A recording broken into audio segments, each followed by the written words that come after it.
neon dreams and pixel dust. Through the cold, relentless thrust. Streaming worlds in constant flux. Electric veins, chaotic rush. A restless voice, the static cracks. Solitude with neon tracks. Zero Sunday streaming the light. Through the chaos, endless fight. In the glow of a midnight screen. Seeking truth in the unseen. Why is single reality torn? As heartbeats in the digital storm. Faces flicker, fading gleam. Caught within a cyber dream. In the silence of the light. Searching through the endless night. Rush will scream against the void. Hope and fear become alloyed. Zero Sunday streaming the light. Through the chaos, endless fight. In the glow of the midnight screen. Seeking truth in the unseen.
Oh, Side dudes, welcome back.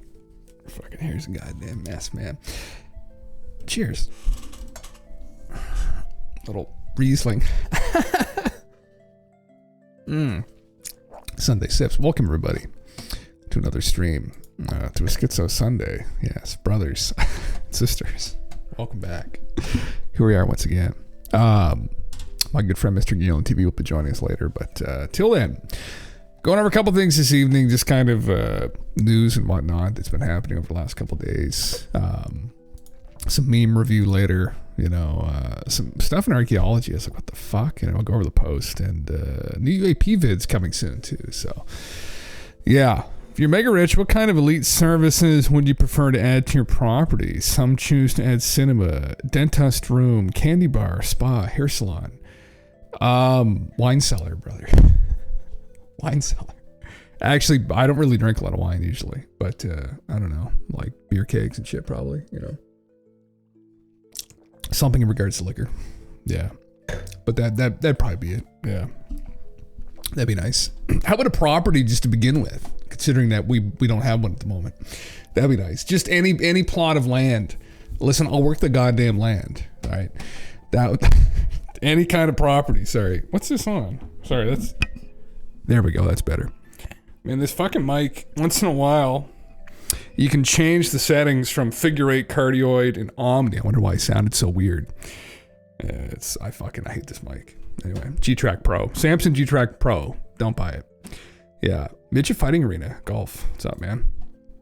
There you go. Fuck yeah, bro. Little people now I think they're referred to as. I think we changed our terminology. I said that recently and someone got angry at me. I said, well, fuck, I thought that was like the definition, but little people, I guess, is how they go by. I don't know if I want. I'm not gonna play this, but Mel Gibson's new message to news and spend less on hair gel. It's not really funny, man. I was following that over the weekend. This is still going on, I guess. Like, there's still shit burning down. I can't even fucking imagine. Mexico sends firefighters. You know it's bad when? Christ, man, fucking insane. Yeah. God damn it. Basically all am I a giant person? No, I'm not. Oh, sorry, my thing's not up. What the fuck am I doing here? What am I doing? My brain's working on like 5 brain cells. Just a second here. There it is. There I am. Thought I clicked the button. Too much wine this evening. Yeah.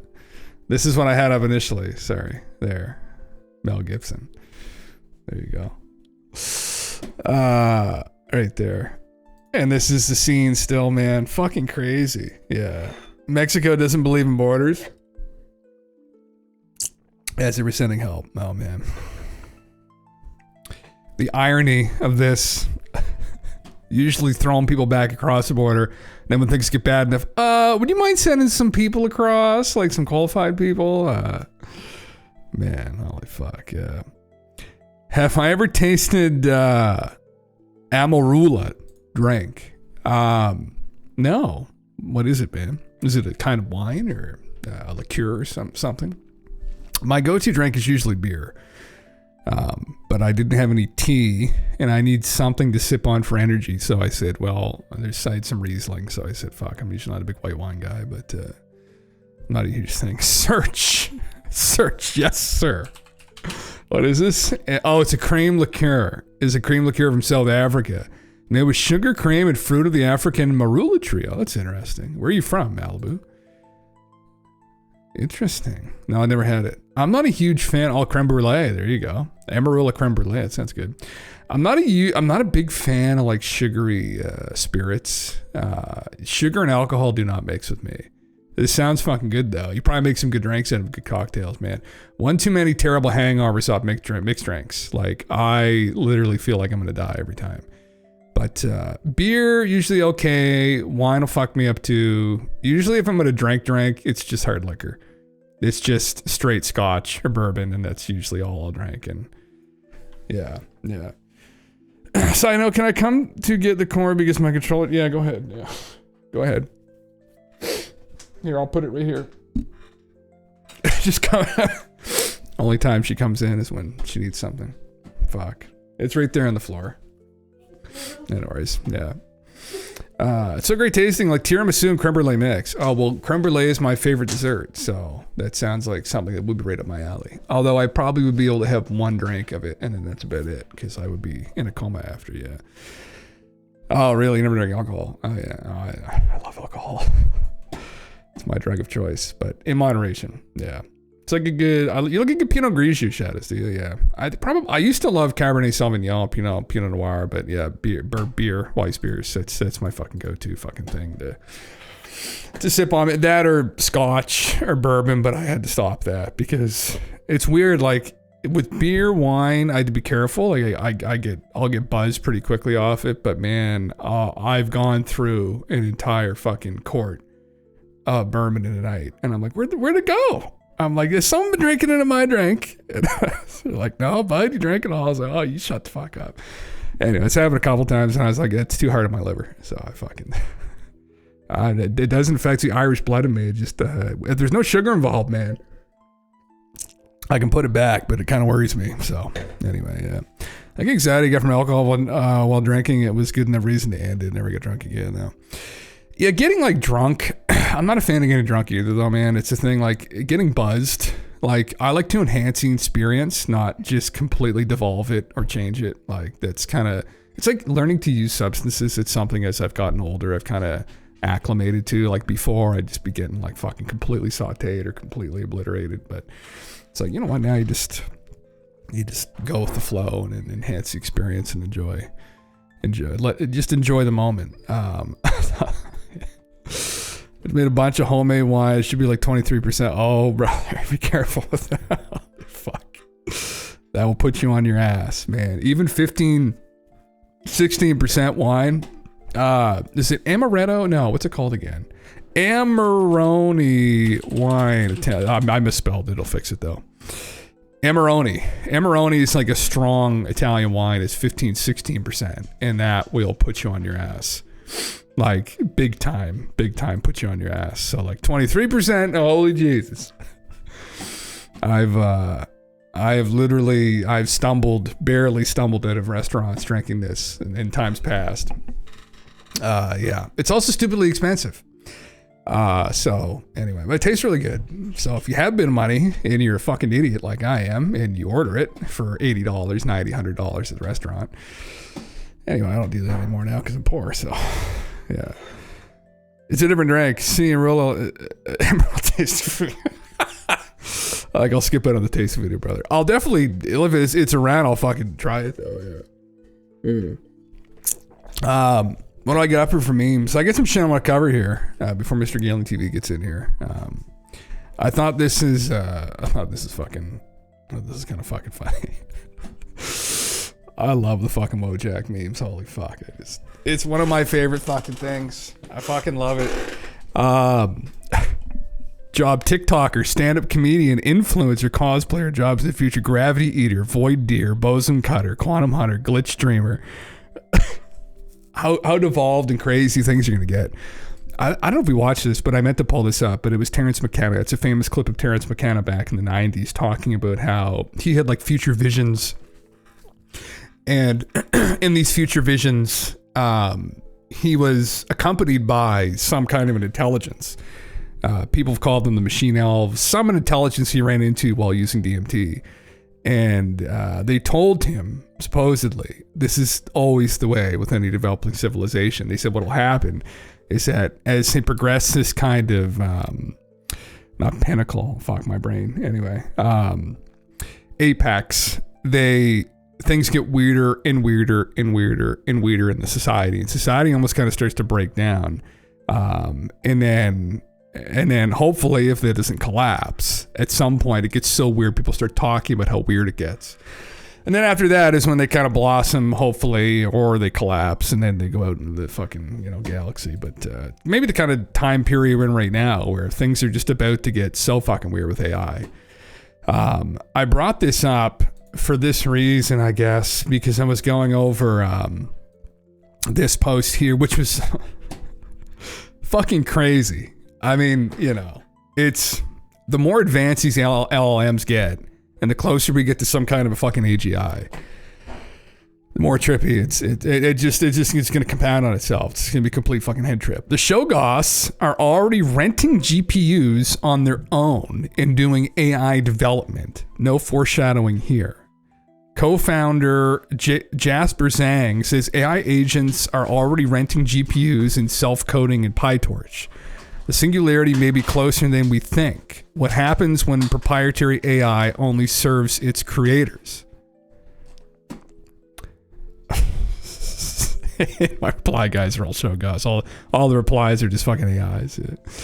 Man, holy fucking Christ. Welcome to the internet, a place to chat only with real people. Bonjour, hello, ciao, hello. Just all these fucking AIs.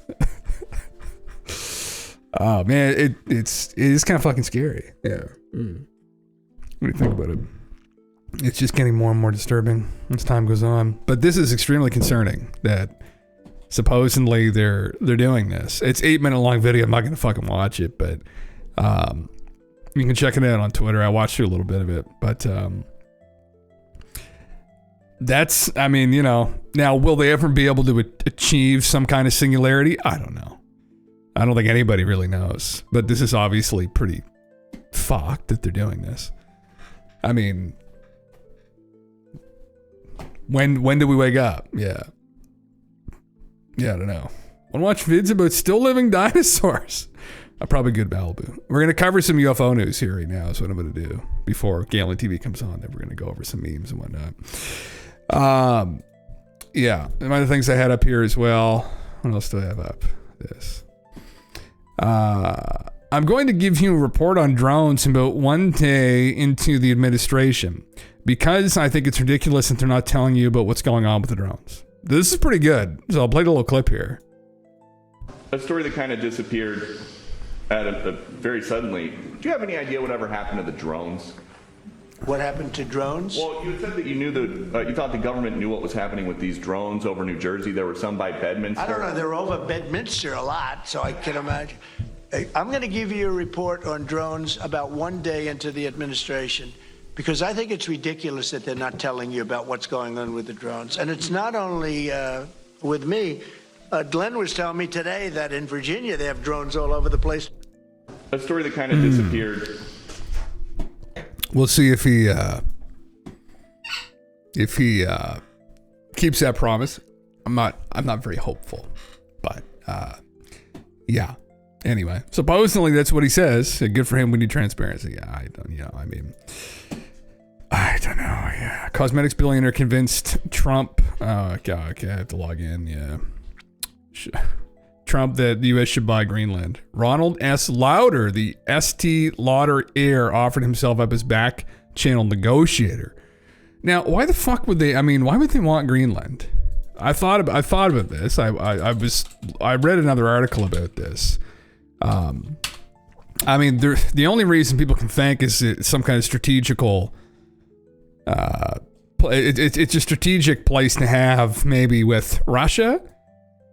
Because when you think about it, like, Canada, here's Canada, right? And then the U.S. doesn't really have a territory, although with NATO, this shouldn't really be much of an issue. But anyway, they'd be kind of maybe better positioned to spy on Russia, deal with Russia, put missiles in Greenland, maybe is one idea that it could kind of be used as a way to push back. So, yeah, I don't know. Oh, thanks, Malibu. Yeah. The cosmetics billionaire behind Trump's obsession with buying Greenland. What in the fuck, man? 56,000 people live in Greenland. That's insane.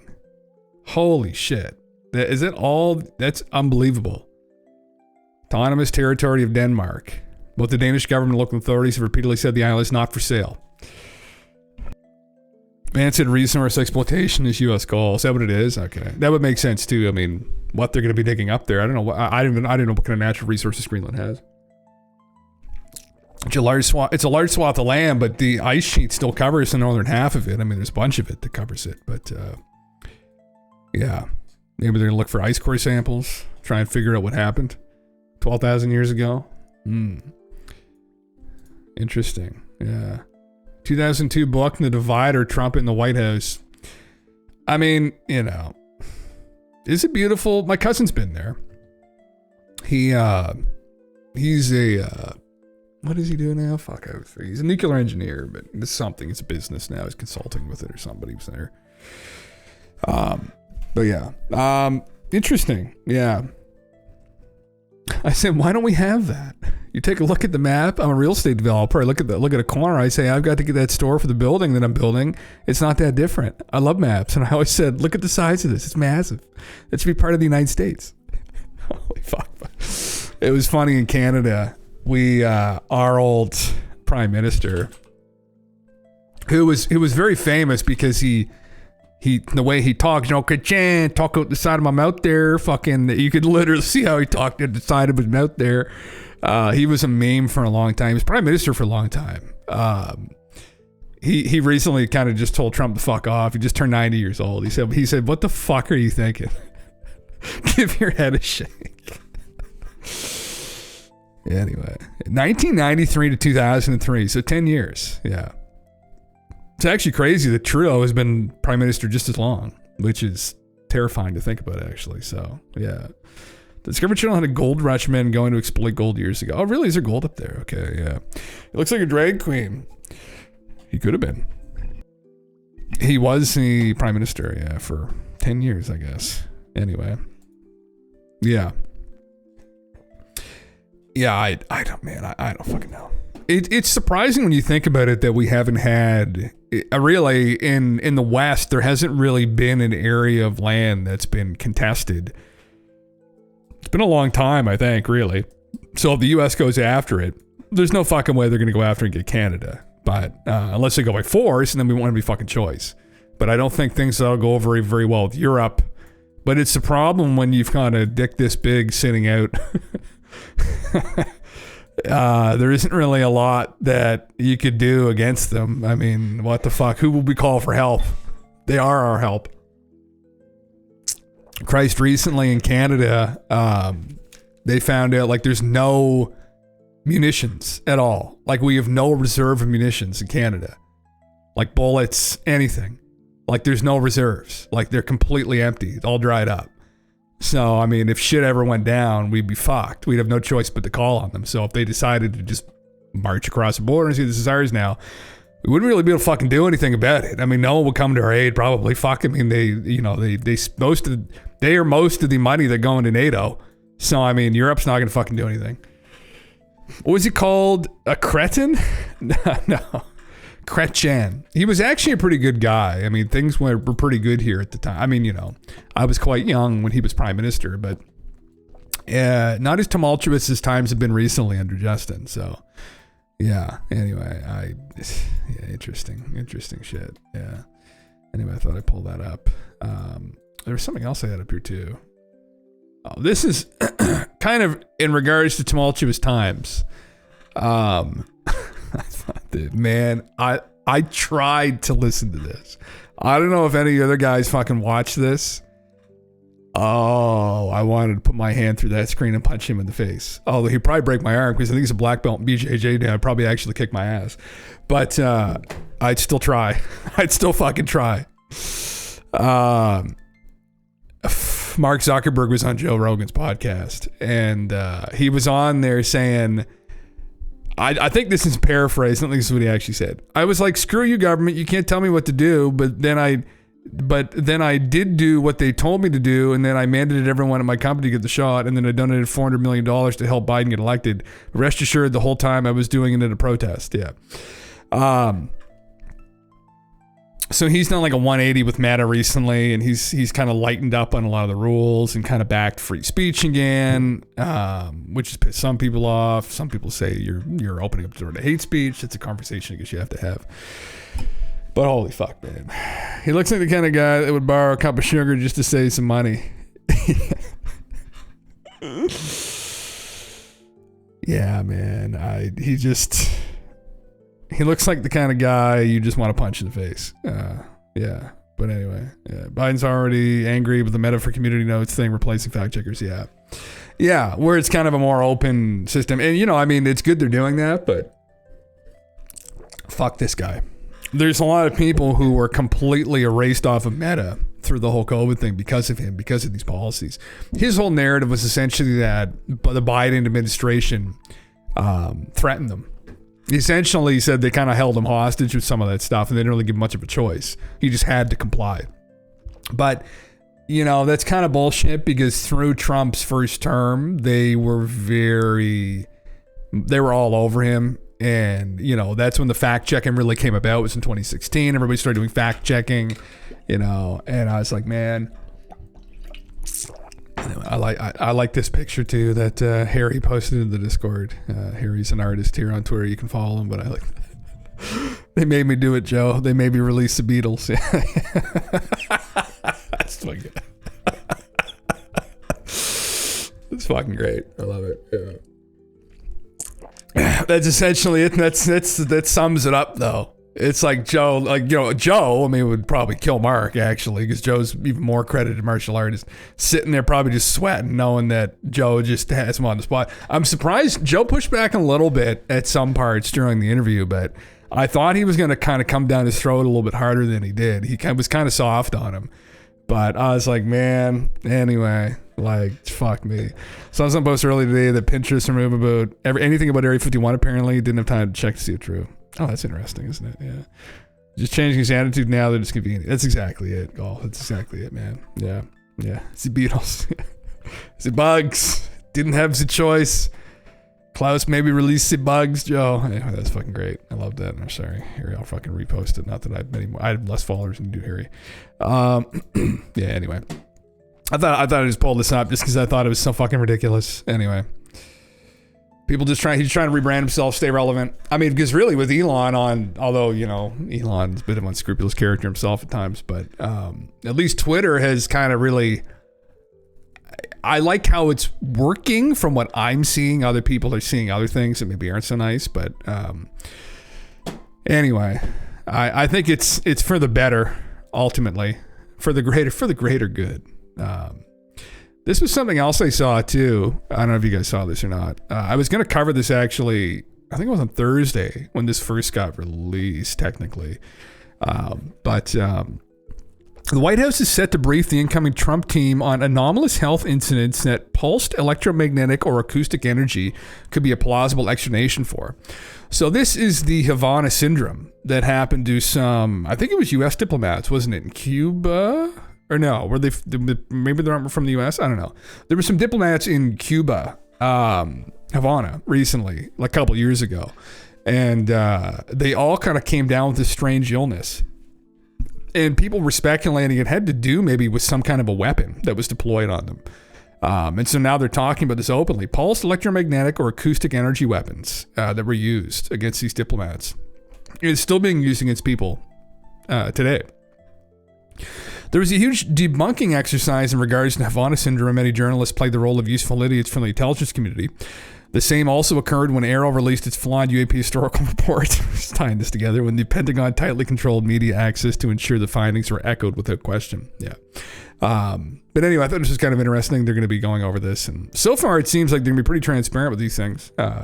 Hopefully, they're just as transparent with the UAP phenomena. I'm not really convinced that they will be, but so far, things are looking good. That is going to be in... What is it? Tuesday? Is it the 21st or the 20th? So about a week is when Trump will be sworn in. So next week he'll be sworn in. So interesting. Yeah, it's very intriguing. I don't know, man. This is the 20th. I was going to say it'd probably be on Monday. Yeah. So, man, I don't know. I mean, it's... Hopefully they make it there. Hopefully they make it there. Hopefully it's a fucking smooth landing. I don't know what to think, honestly. This was interesting. This is the other interesting thing that happened, I guess, over the weekend. Nancy Mace, who's been one of the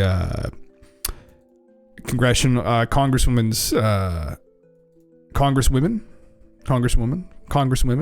at the forefront of the UAP disclosure here.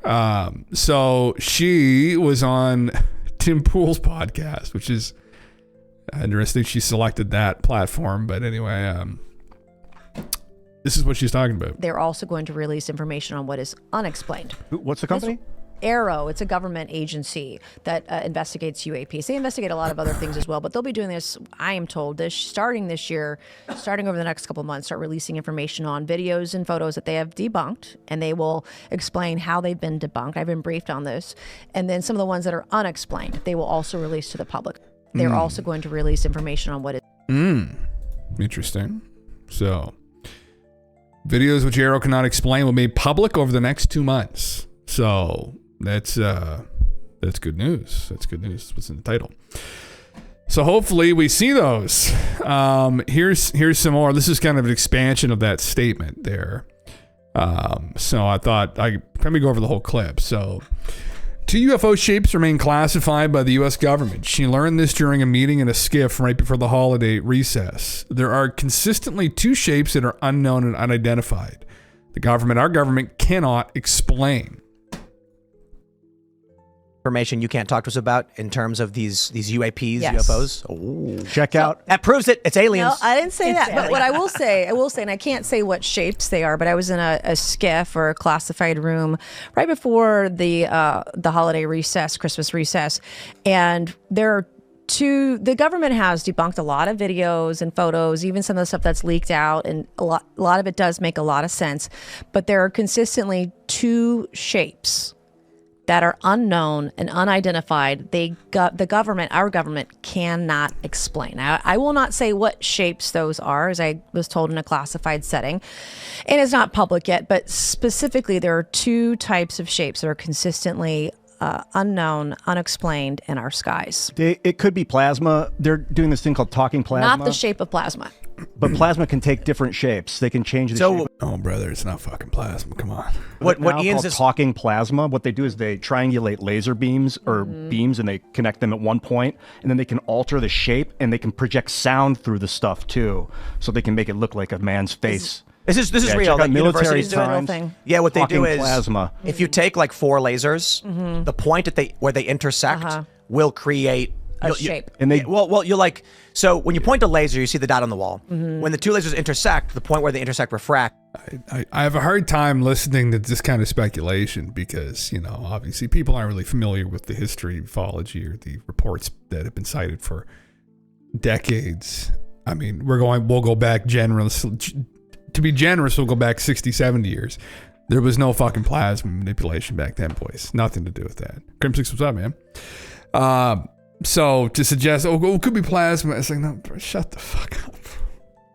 There has been a suggestion recently that some sightings may be due to plasma. That in and of itself, I think, is pretty spurious. I don't think there's a lot to suggest that what people have been seeing are plasma. Maybe balls of light in the distance, possibly. But like ball lightning, which is a suggestion people used like back in the day to kind of write off like ghost sightings or UFOs like 300 years ago.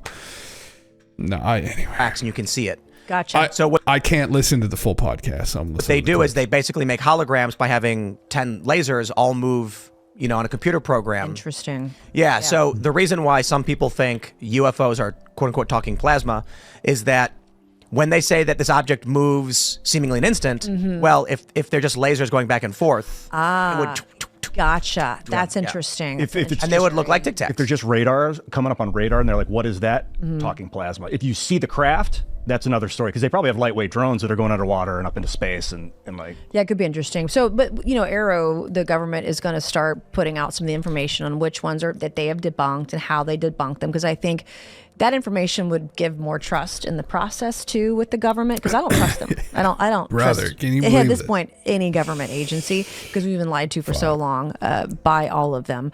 But then while they do that, they're also going to release information on what is unexplained. What's the company?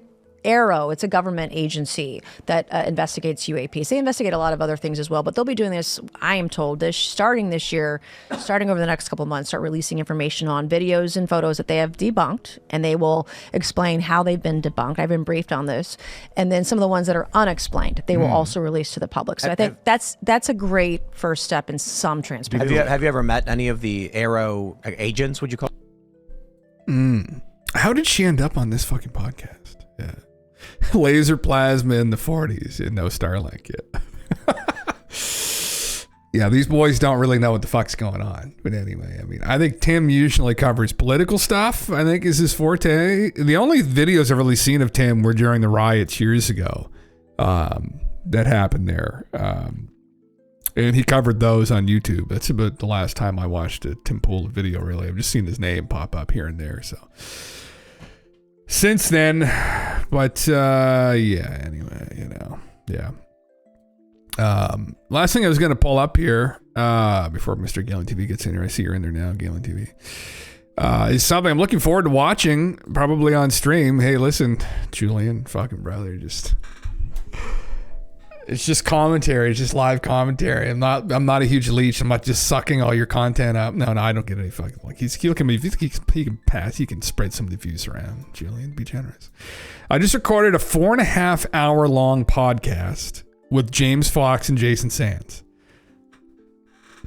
Jesus Christ. It'll be released in 2 separate podcast episodes, and I'll have more personal takeaways to share this week. Let me just watch a little bit of this video.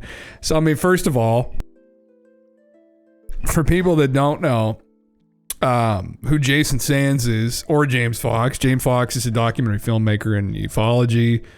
He's kind of been at the forefront for years. Jason Sands is supposedly a whistleblower who was featured in his most recent documentary. So who's kind of, I don't know how people feel about him. Some people think he's bullshit. Some of the people from inside the recent movement, for disclosure, have kind of called him some bullshit artist. So I'm curious to see what he says, but mother of God, that's a hell of a thing to sit down with. Julian Dory, he's a large podcast, growing podcast on YouTube. I get him and the other guy confused all the fucking time. Danny Jones. It's like two new podcast guys, podcast bros that have risen up, and they seem like good guys. I don't know. Both of them, I watch the podcast, and I'm just like, half the time, like, are these guys even fucking paying attention? What's going on?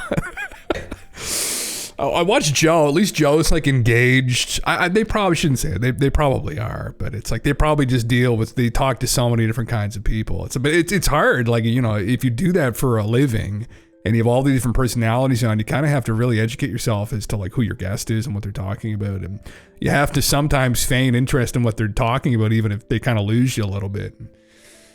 I don't know. That's what I would try and do, but I guess I'll check this out when it gets released. So, anyway, I was going to play a little bit of this first just to see what he says, his initial reaction to it. So, Jason Sands supposedly came face to face with an alien, and James Fox is a documentary filmmaker that featured him in his film. So, I just wrapped 4.5 hours with James Fox and Jason Sands.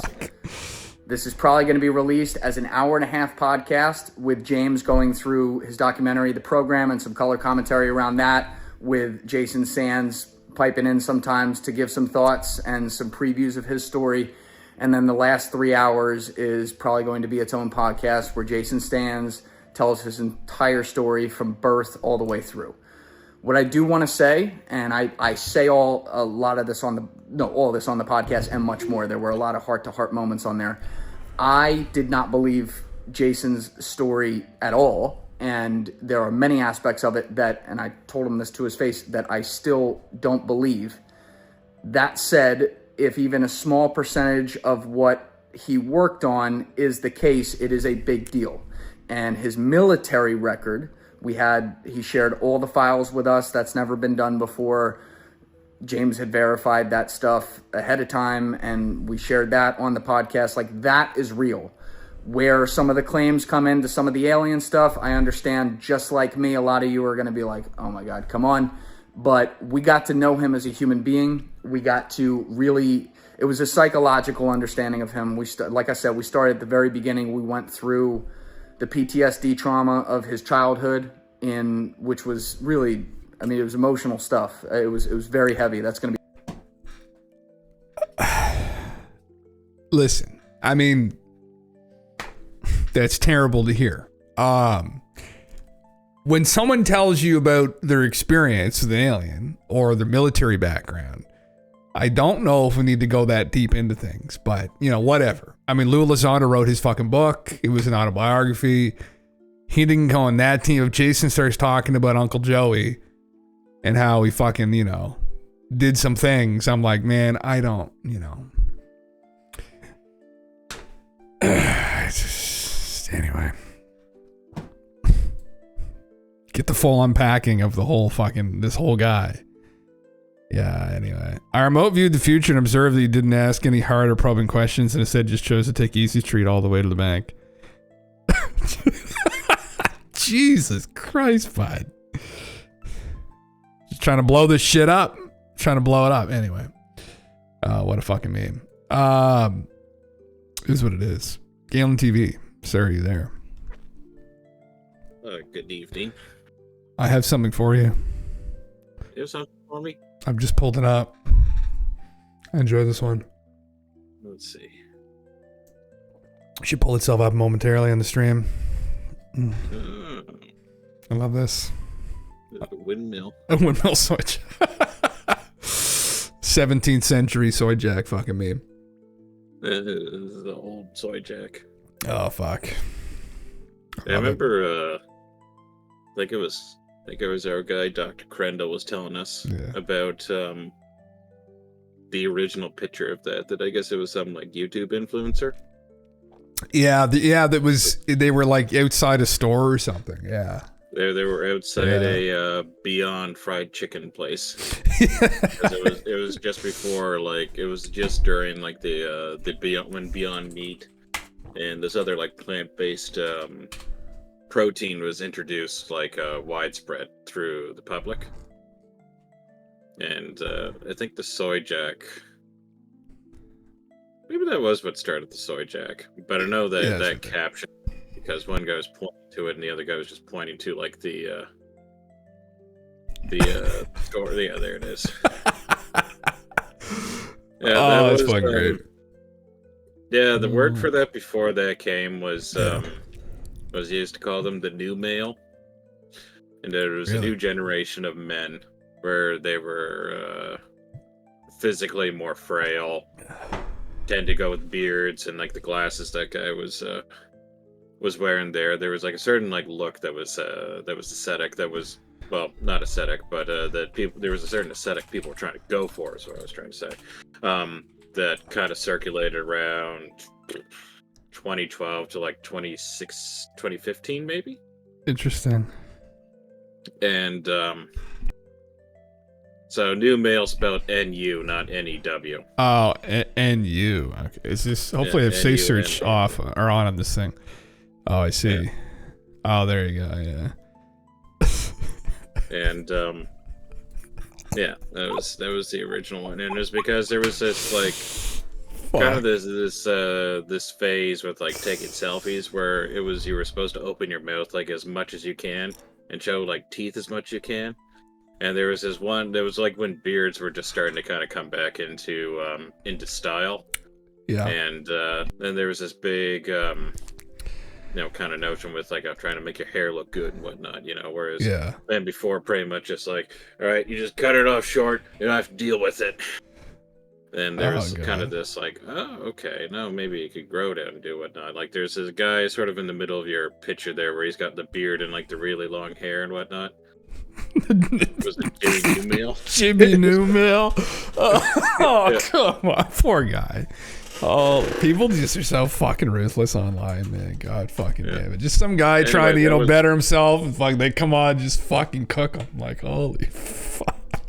So that was kind of like that was kind of what it was known as before until this like Beyond Meat stuff came out, and this Beyond Meat was a lot of like soy was like a big part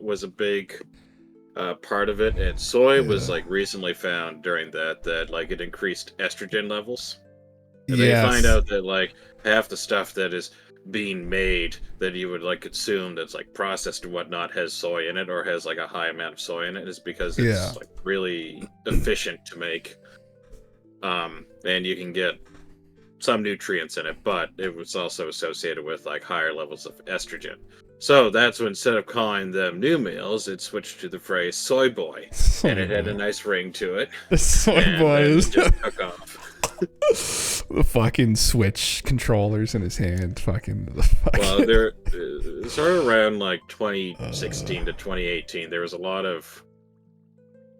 I think a lot of it was feeding off of the 2016 American election. Yeah. And that there were a lot of people that were making videos.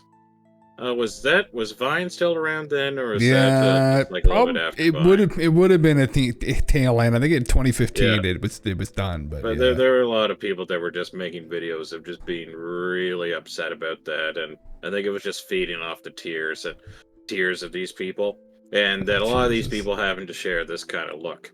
And then the soy Wojak eventually was born, and the soy Wojak just has then since had many derivatives. Oh my god, man! A lot of women's estrogen supplements have soy in them. Oh my fucking god, man! Oh, that's very funny. Soy is, I think it's supposed to be one of the easiest things to manufacture. There's like a certain crops are easier to make than others. Like I think corn is one of them. I think soybeans is one, and then there's another one, and that's why most things are kind of like made out of these things, is because they're easier to mass farm and they have like a bunch of different applications. That's why you would see a lot. That's why you don't see like a lot of things like say hemp being made.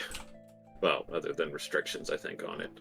But you start to look at it a little bit into like, I don't know much about it, but when you look into a little bit about like mass farming with like only growing certain things because those are the only things that are like profitable for it, you find out that it's a little bit disturbing, because there's a lot of things that could be being grown, that should be being grown, but just because it's viewed as that if you don't grow this other thing, you're losing money.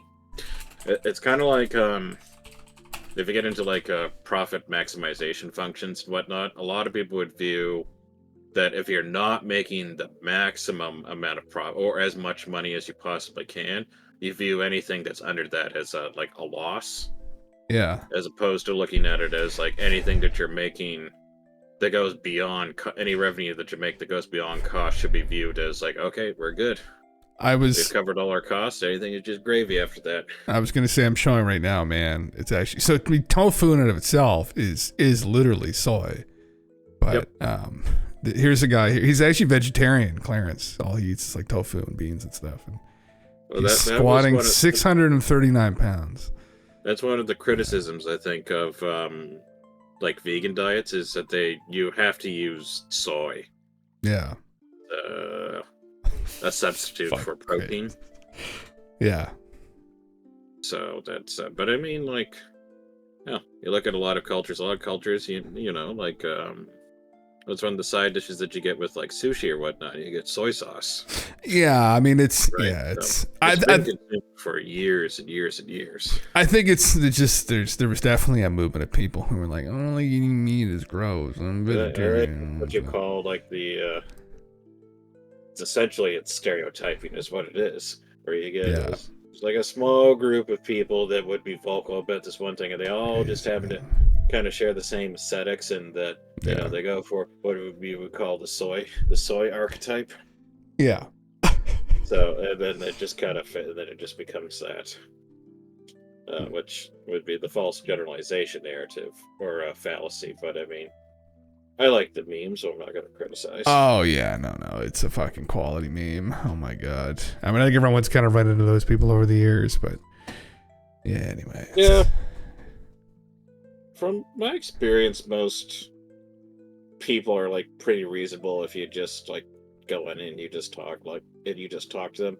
All you do is you just say, well, okay, well, maybe, like, if you consider, like, this point of view. Not that I necessarily disagree with everything, but... You know, if you just play like devil's advocate respectfully, usually people are like, yeah, you know what? There's a valid point in that, you know. Yeah. Well, I mean, anyone who's been to like a Monday Night Magic the Gathering fucking tournament, or, you know, there's some characters in there, that's for sure, and they probably would fall under this category. So. Depends on what you play. From my experience, from playing like Modern for many years on Monday nights, Modern guys are usually pretty good. Now you go to a Commander thing. Oh boy, you get that Commander League. You know? Fuck yeah! God damn it! Yeah. Speaking of that, I saw that Tim Pool video you had up. He had a sizable amount of money on the shelf behind him. Oh, did he have some magic? I didn't even notice. He had some. Looked like there's some OG dual lands, some original dual lands behind him. Did he? Oh, that would make sense, I guess. I didn't even know if he was into Magic the Gathering. Well, I mean, he does fit kind of this soy archetype set. Sean Vision, what's up, brother? Malibu, soy sauce is the only good tasting thing from soy. The issue is they also feed soy meal to livestock. Yeah, I've heard that, man. Yeah, to cows, it fattens them up and makes them taste better. Grain fed too, cows versus grass fed is a big thing for like people in the health and fitness community. It's like, or you can grass fed meat, bro, or fucking grain fed, because grain fed is just like not good for you. Is it that big of a deal? Oh yeah, grass fed and grain fed. Oh well, so here's the reason why, supposedly. So, the meat, so you get like omega fats in beef. Yeah. Like you can even get omega 3s, supposedly. If they're grass fed, it is a higher ratio, supposedly, of the good omega fats. Grain fed, they have like almost none. But here's the other thing. Grain fed is going to be more tender and it tastes better. There's a taste to grass-fed beef that is sometimes off-putting for people. Yeah, checking in from PEI, brother. We're in New Brunswick, fellow Atlantic Canadian, land of the potatoes, brother. I love PEI. Welcome. Land of farms too. Well, my fucking God. Land of farms. It's wonderful to have a fellow maritimer here, bud. Fuck yeah. Yeah, cows by nature are grass eaters. From cows, lots of grain, it causes stomach issues. Yeah, and it's not. Yeah. Yeah, they need legumes, cabbage and fruit, do they? Okay, interesting. Yeah. Would that mean then when the aliens come down and they're looking to herd livestock in for consumption, they're going to want livestock that was beef fed, that beef was grass fed, as opposed to the soy fed humans? That's exactly it. Yeah, that's what they're going to be looking. They're going to be looking for people that there to be a taste. And about the guy that eats at McDonald's today, or the guy that eats like quality meat. They were like, this guy tastes much better, but if this guy's a little more fattened up, might be a little more marbled, a little more tender. It's kind of fucked when you think about it, but like really, like that's a thing too. Like when you have weight on now, you know, technically the fat, it's usually subcutaneous. Is that what it's called? It's fat outside of the muscle tissue, but like there will be people, if you were like a heavier set person, you would be more marbled than a person who's not. And technically, like with like, for instance, like here, I'll pull up Kobe. Is it Kobe beef, A5 Kobe beef, like an A5 Wagyu, oh, so it's KOBE. If you look at an A5 Wagyu steak, you can see the fat distribution throughout the muscle. It's unbelievably marbled.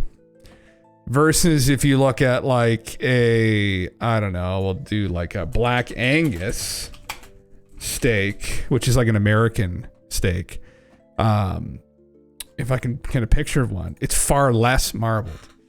So you will probably taste better. So Bones, what's up, man? Yeah. Are we cooking? We're actually talking about human meat. We're talking about people. We're talking about grass. We're talking about the difference between grass-fed beef and grain-fed beef, and whether that would make a difference to the invading aliens if they were trying to eat humans who were beef-fed with grass or soy-fed. Or soy-fed, yeah. Yeah. Crock Procket. Yeah, man. No, fucking. Yeah, I don't know. I'm assuming this is what someone would look like who's a little bit leaner versus someone who's well marbled. Yeah. Anyway, I enjoy the taste of grass-fed beef. Grass-fed beef is also tougher, but there's a local butcher around where we live that I usually get most of my steaks from. I've shown this before, but I like cooking steaks. Where the fuck's my Instagram at? Do you eat well-done steaks? This is a bit of a controversial take from me. That foodies, I'm a big foodie. I'm trying to sign in here to my fucking Instagram. I don't know if I'll fucking be able to or not. But I do like my steak towards well done. I'm trying to fucking Christ, man. Actually, you know what I can just do is I can just go to my link tree. It's like the It's sacrilegious among foodies. Yeah. Supposedly that's like the Donald Trump style, where he gets his beef like really well done. That it's like a glove. It's supposedly like a red flag among foodies if you're with somebody and they get their steak like that well done. Fuck, of course I can't see it. Anyway, these are some of the steaks that I got from. They're incredible meats. Yeah, Jim Russell has some more cooking videos. Yeah, these topics keep me up at night. Oh, brother, what's the human equivalent to veal? Well, that'd be babies, wouldn't it? Oh, Jesus, that's literally what it would be. It would be children. Yeah, it's dark, isn't it? That's that whole thing about, you know, whether you keep the baby in the incubator, and then you have a discussion. What that governor was talking about. He was saying like, okay, are we going to have this veal? Is this going to be shipped off to the aliens, or are we going to raise it like a normal person here? Dear God. You know, maybe that's what that was all about. That's some disturbing shit. But is. yeah, you didn't answer. How do you like your steaks? Somewhere between like medium rare and medium. Oh, you like it that fucking red? Okay, I usually get mine a little bit. I wouldn't get rare, I don't think, but like medium rare to medium, I think. I enjoy this. There's a reason for this. I enjoy my medium well. I don't like well done because by well done it's too tough. But medium well, for me, there's like a flavor thing. Here's an example. If you were to just eat a steak raw versus eating a steak cooked and caramelized and seared, it tastes completely charred. It tastes better cooked than it does raw, right? There's some bunch of shit going on within the steak because that's what we did. We did cook our food, so like there's something in us. We hear the fats cooking and caramelizing and charring, and There's this. It's called a Maillard reaction in the steak, and it's very it's pleasurable to our senses, the smell of it, the taste of it. Now that goes through the entire cut of the steak. So if you have a steak that's cooked on the outside, you have the Maillard reaction on the outside, but it's still like raw on the inside, it is going to have less of that flavor than if you cooked it all the way through. So by going medium well, you get to the point where the tenderness is just about ready to taper off. So you still have a little bit of red, so it's still tender, but you cook it, the flavor permeates deeper into the steak. So that's the idea. Try that next time. Next time I have steak, I'll try to go medium well. And honestly, this is the way we cook steaks is a little bit smooth here in the West, because there is a way around this, and the way around it is instead of cooking a steak like this, like you see what I did here, which those are ribeyes there. But instead of cooking a steak like that, what the Japanese do, if it's well marbled throughout the entire steak, like A5 Wagyu, they cut them into cubes, and then they fry each side of the cube. And then there's only a little bit of medium rare to rare meat on the inside. And so you get like a mouthful of those juices and that char and the Maillard reaction, everything, the caramelization, and then you still get the tenderness inside. And like, that's honestly the way to do it, is to cut it into little cubes and fry it on each side and then dip it in salt and eat it. That's like the best way to probably eat it. The problem is if it's like a cut like this, there's not enough fat on it and it's not really good. You need to have a more well marbled, like a Wagyu kind of cut. But there's a guy in Fredericton, New Brunswick, who actually raises Wagyu cows. I don't know how the fuck he got them. I don't know how much he paid to have them, but he's breeding them, and the steaks are unfucking believable. And we're gonna get some soon, and maybe I'll make a video on that and show people like what they look like. But I would love to try it. Yeah, they're not even that expensive. They're crazy. I forget what it's called. I have to ask my partner what the company's called, but we'll have to get some. But anyway, blue rare, right? Yeah, no, blue. No, fuck, man. There's no flavor. There's no flavor when it's like that. I don't get any flavor. It's tender, but there's no flavor. It's like I need it to be. Yeah. Sounds like when you get this stream up and running, you're gonna get the Jim Russell Ranch. Jim Russell Ranch. Yeah, yeah, no. I was not meant to live on a farm, but I respect people that do that. Hire other people to do it. That's why you don't do it now. Is that it? Yeah, well, there you go. I guess I could just enjoy it from a distance, but I'll eat the fucking meat, but I'm definitely not raising it. But anyway, yeah. No. You just own the Jim Russell Ranch. You don't actually work on the Jim Russell.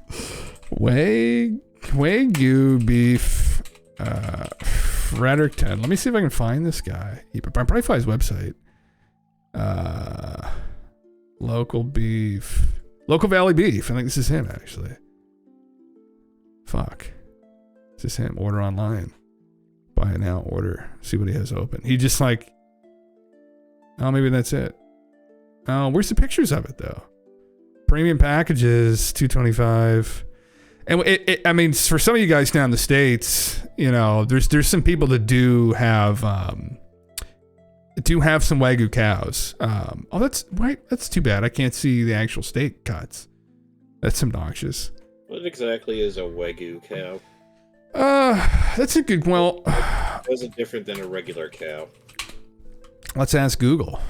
Wagyu is the collective name for the 4 principal Japanese breeds of beef cattle. All Wagyu cattle originate from early 20th century crossbreeding between native Japanese cattle and imported stock, mostly from Europe. The Wei means Japanese and Gyu means cow. So Wagyu means Japanese cow, essentially. That's what it stands for. And there are different variations of it. There's a scale of it. So it originated in Kobe, Japan, is where it's called Kobe beef. But you go from A1 to A5, and A5 is like the most marbled you could get. So it'd be A5 Wagyu steak would be these. Actually, it's a funny story. The butcher where I'm from, who I know, he was ordering these in for guys. So this is Canadian, obviously, it'd be cheaper in the States. But these came out of Toronto, but they came out of Japan. $250 for like 8 ounces per steak. And I heard that, I was like, that's actually, I mean, that's a lot, but I was like, that's almost kind of like on the low end. Like, yeah.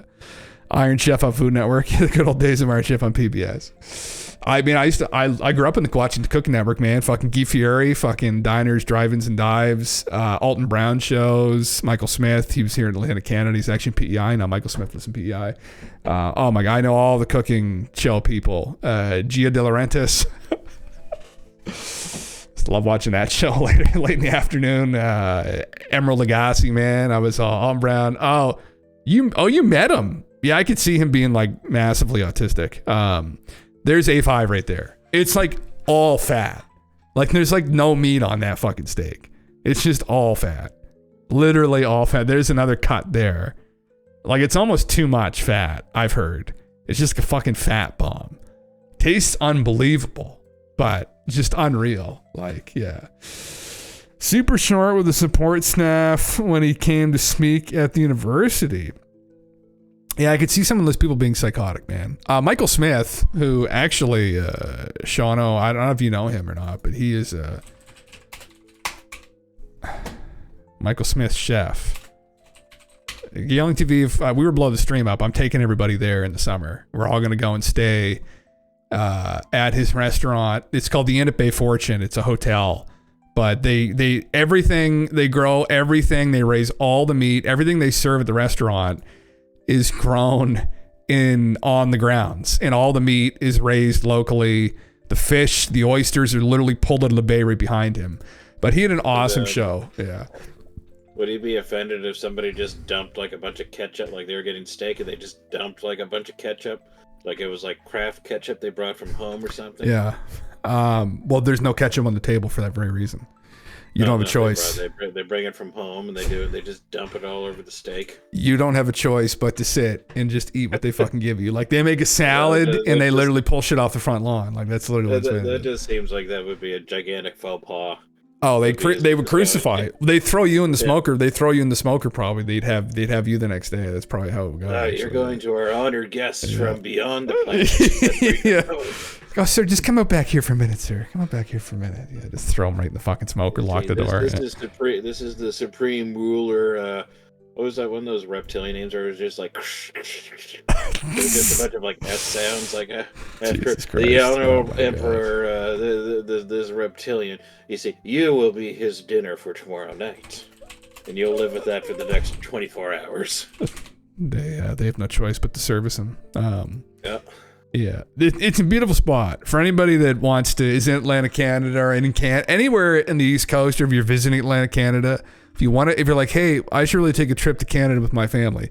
Fuck everything else other than going to PEI, and this will cost you some money. But stay at the Inn at Bay Fortune, and just eat there, and thank me later. It's a magical experience to be there. You know. If the stream does blow up instead, you could just have the Jem Russell Ranch bed and breakfast, and you could provide the experience for everyone else. It'd be like kind of like Ram Ranch, but like bed and breakfast. Yeah, bed and breakfast. All day evening of CE5. Have you watched? Do you know what I'm talking about when I say Ram Ranch? I do not. Oh fuck. Some people here probably know what I'm talking about. Just fucking YouTube that one later. That's a fucking classic. Actually, the guy who wrote that video is from Halifax. It's kind of funny. He's Atlantic Canadian. I'm not even gonna play it on stream because it's so fucking bad. Anyway, but you do, fuck man, classic. Yeah, check this place out. It's like Hobbiton. That's what it feels like. You're hanging outside. Everyone's cooking. They're making drinks. There's like probably 100 people there, and then you all come inside with this giant dinner, and there's the liquor's flowing, and there's great food, and then at the end there's this giant fire, and they have marshmallows, and Michael's usually there. The 2 times I've been, he's been there. And he's just a really cool guy. He's like 6'8". He's like this giant fucking man. But 6'8". 6'8", he's a big guy. You asked if his culinary techniques. Michael, you have 2 rows of teeth, bud. Yeah, I know a little about the Anunnaki. They're really tall. Like, you sure you're not an Anunnaki? Yeah. Fuck yeah. Anybody over 6'4", you gotta post a question to him. Yeah. You might have alien genes, but yeah. Anyway, It's cool as fuck. I love doing shit like this. This is what if I had money, which I don't, I would love doing more stuff like this. Just like going and experiencing shit like this, man. It's beautiful. Actually, on that note of genes, have you ever looked into anything like what was that, Ancestry.com, or was it like 23andMe or whatever? Oh, look. Have you ever gone and had your genetic background tested? My brother did. Yeah. Is that right? He did. Yeah. What do you come back as? 100% Irish. 100% Irish. It was something like 98% or something stupid like that. Yeah. Yeah. Have you ever considered doing that? I have. Recently, someone just bought the rights to all of their information, some Chinese company, which doesn't feel really good. So they essentially gained access to all of the genetic information of, I think, tens of, if not hundreds of millions of people, which is scary. I think they've had leaks as well. Oh, they have. Yeah. As in, I remember the very first time I heard about it, I thought it was like kind of neat. And the more I started to think about it, I thought, I don't want my genetics or my DNA just like on someone's shelf. Yeah. How is it? Is it by spit or? I think you swab the inside of your mouth. Yeah, I think it's a swab. I think it's a swab, and you put that in a test tube and you send that away, and then they send you the results in, however long. I wonder how many test tubes full of cum they've got in their fucking mailbox. Some guy misread the fucking instructions, just fucking filled it full of cum. This is fucking spit. They don't even put the seal on it. They don't even put the seal on it. It's like fucking glue. Fucking try it. Holy fuck, bud. Yeah. God damn it. Can you test this? Can you test this? You've done ancestry DNA for at least 5 friends. Very interesting. It's a hobby, Shauna. Yeah. I know. I've known some people who've done it. Actually, my brother who did it discovered like some close relatives, like some second cousins that he had actually known but didn't know we were related. Second and third cousins. So. Right? Yeah, actually, yes. Yeah. So other people that do it in your area can I think it's something you click on, you sign up for, because some people want to remain anonymous. But if you click on it and sign up for it, you'll be connected with people around you. There have been people who have found their fucking parents and shit from doing this, or found a long lost brother. That did happen to my family, where nobody knew that one of my uncles had another child earlier on. And some people in the family knew, some people didn't, and then they kind of found out through that connection on 23andMe, where they're like, "Oh, didn't know they were related." Right? It says first cousins. Like, who the fuck is this guy? There you go. Like, oh shit. So yeah, kind of fucking funny. Yeah. Fuck me. Guy Fieri smuggles drugs through dimensional gates located in Antarctica to Middle Eastern dissidents on behalf of the NSA and the Lizards. Brother, I wouldn't even fucking surprise me if Guy did that. Actually, yeah, I suppose that. I just suppose what any of that was, but I loved every second of that statement. That's great. Yeah. Antarctica. It had lizards. It had the NSA. I don't even care if it's real or not. I'm in. Yeah. Continue with that, man. Fucking tell us more. Yeah. You got yours done on Ancestry. They sold the DNA. They sold the DNA to insurance. Is that who they sent it to, buddy? Holy fuck. Yeah. Oh, is that you? Yeah. Yeah, fuck. It's sketchy as fuck. The only reason I want to do it, which I don't know if 23 even does extensively, there's other companies that will, but one of the things that I would be interested in doing is they can actually find intolerances. So you're genetically predisposed, some people, to be able to, let's say, digest red meat well or not, or they'll be like, well, typically people of your background work better on white fish. You avoid things like, I already know it's going to say this to me because I'm from Ireland, but probably avoid wheat, like gluten, because there's literally the entire celiac community is from Ireland. So everybody who has celiac disease, which they can't digest gluten, they have an allergy to it, are from Ireland. So there's something with the Irish and gluten and wheat. And so there's those kinds of recommendations. I'd love to do it just to see what I actually have intolerances to. Yeah. You don't suppose that they've taken all the genes of everybody to see who has the best genes to start breeding essentially a eugenics program? That could be the intention behind all of it. Yeah. I have thought about it. The idea of it, if I could get my DNA back, The idea of it sounds like pretty cool. But a while ago, I remember I got actually one of my grandparents, they did a family tree of relatives that dated back essentially as far back as recorded history would go. I have no idea what I did with it. And I remember at the time, this might have even been like 10 years ago. Remember at the time I was indifferent to it. And then when I started to think about it, I was like, well, I actually want to like read this and whatnot. I could not find it. I tell you, that's one of the documents I wish I kept. Interesting. Yeah. See, Elon faking being good at Path of Exile stuff. No. What is this? This fuck. People like you pair better with fish. What the fuck did you just say to me? That's people like you probably would be better eating bugs. And then everybody starts getting that recommendation in their fucking profile. Probably better off eating bugs. Bugs, yeah. Yeah, that one person just gets like, you'd be better off served as food to our overlords. That's where it's gonna go. That's literally where the fuck it's gonna go. Yeah. We go. Yeah. Acadian DNA is hard to work on because they're a strong genetic in group. Yeah, well actually in my instance, man, my family's pretty inbred, so I think pretty much all Irish people mating with Irish people, going back just a couple generations, so what the fuck is this? Paid for all his characters to be boosted. No, he didn't. What? He got exposed on his live stream, paid for all his characters to be boosted. Pretty funny, been going viral. Is that true? He was one of the top ranked guys in Diablo, though. Watch Quinn69 video on it. Moist has a funny one, too. Oh, that's devastating if that's true. You know, maybe one of the best Quake players in the world. You're actually like a world-class, incredible video game player. Makes sense, Paragon board. The amount of time you have to put in to do that stuff, and the amount of time he probably doesn't have.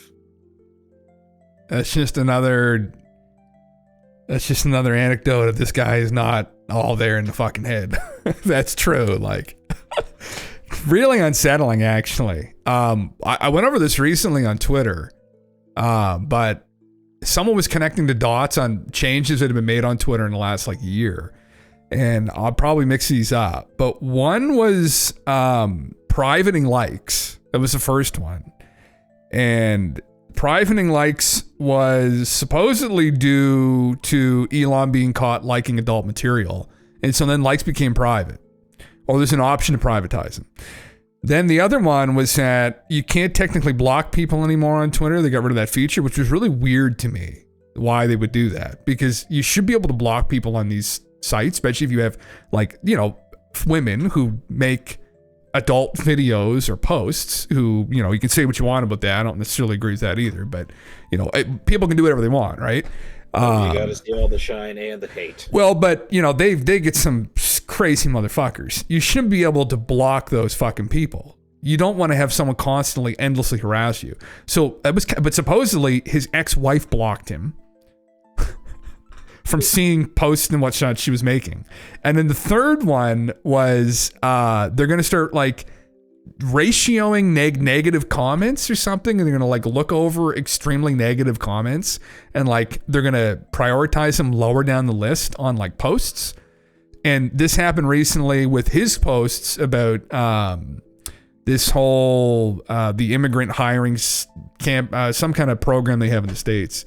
And people were razzing him because he ran with Trump on this America First thing, and he was like, no, we still want to, which you should obviously prioritize immigration as well. You need, it's land of the fucking, you know, we're a melting pot here. You should, but vet people properly and don't bring too many people over at once, you know.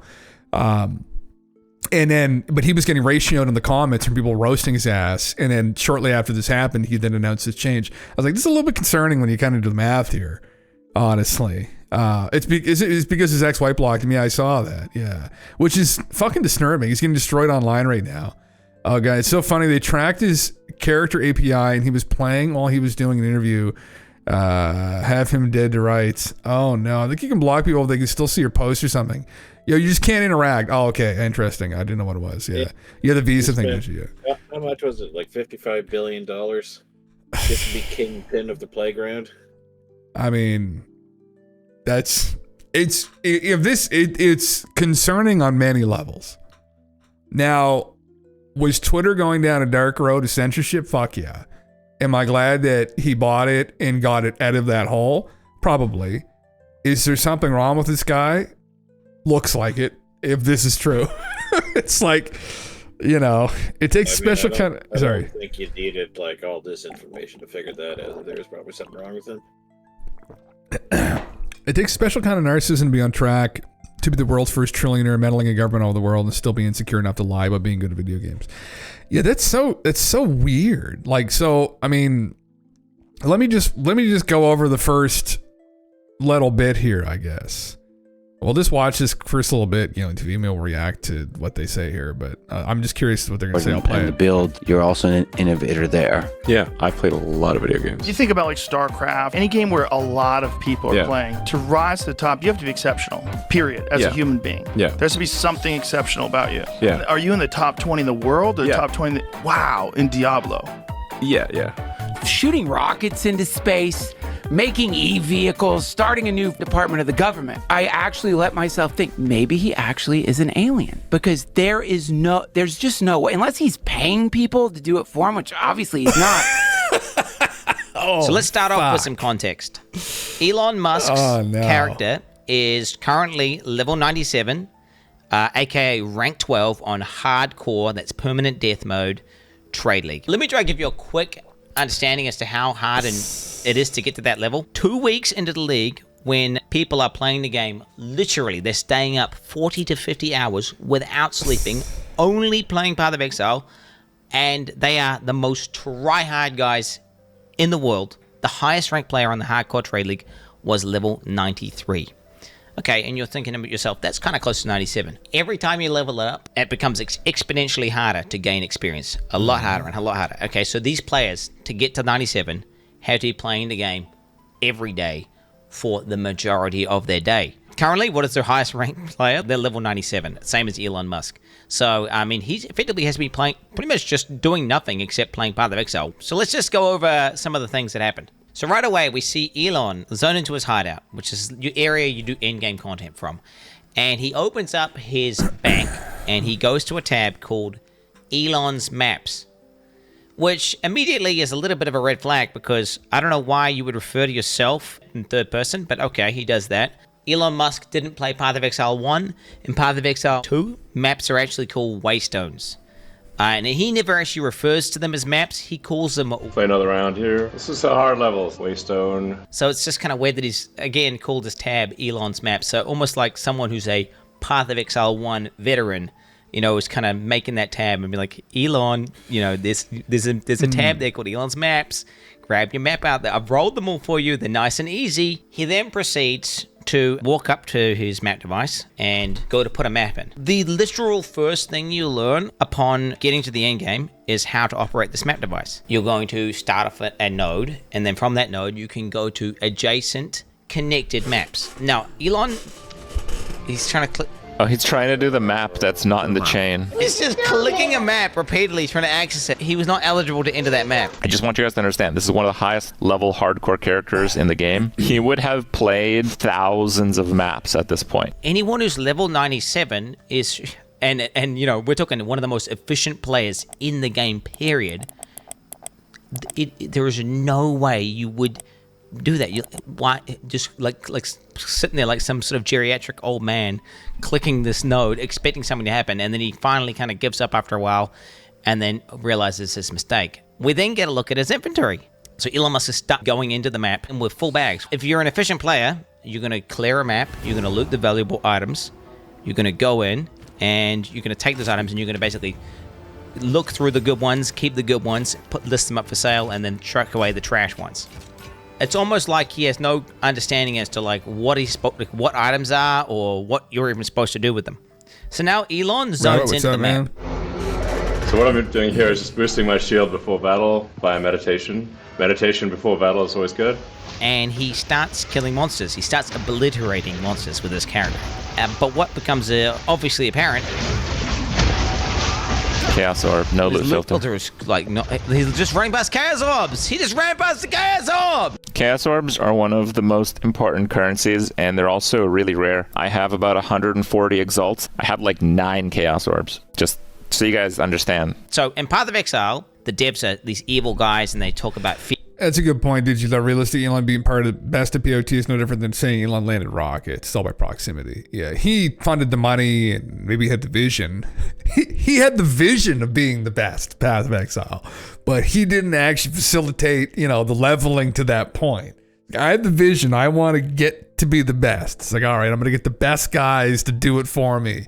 I achieved it with my character owned by Elon. Yeah. It's up there with this Elden Ring build, which is fucking terrible. I remember watching that.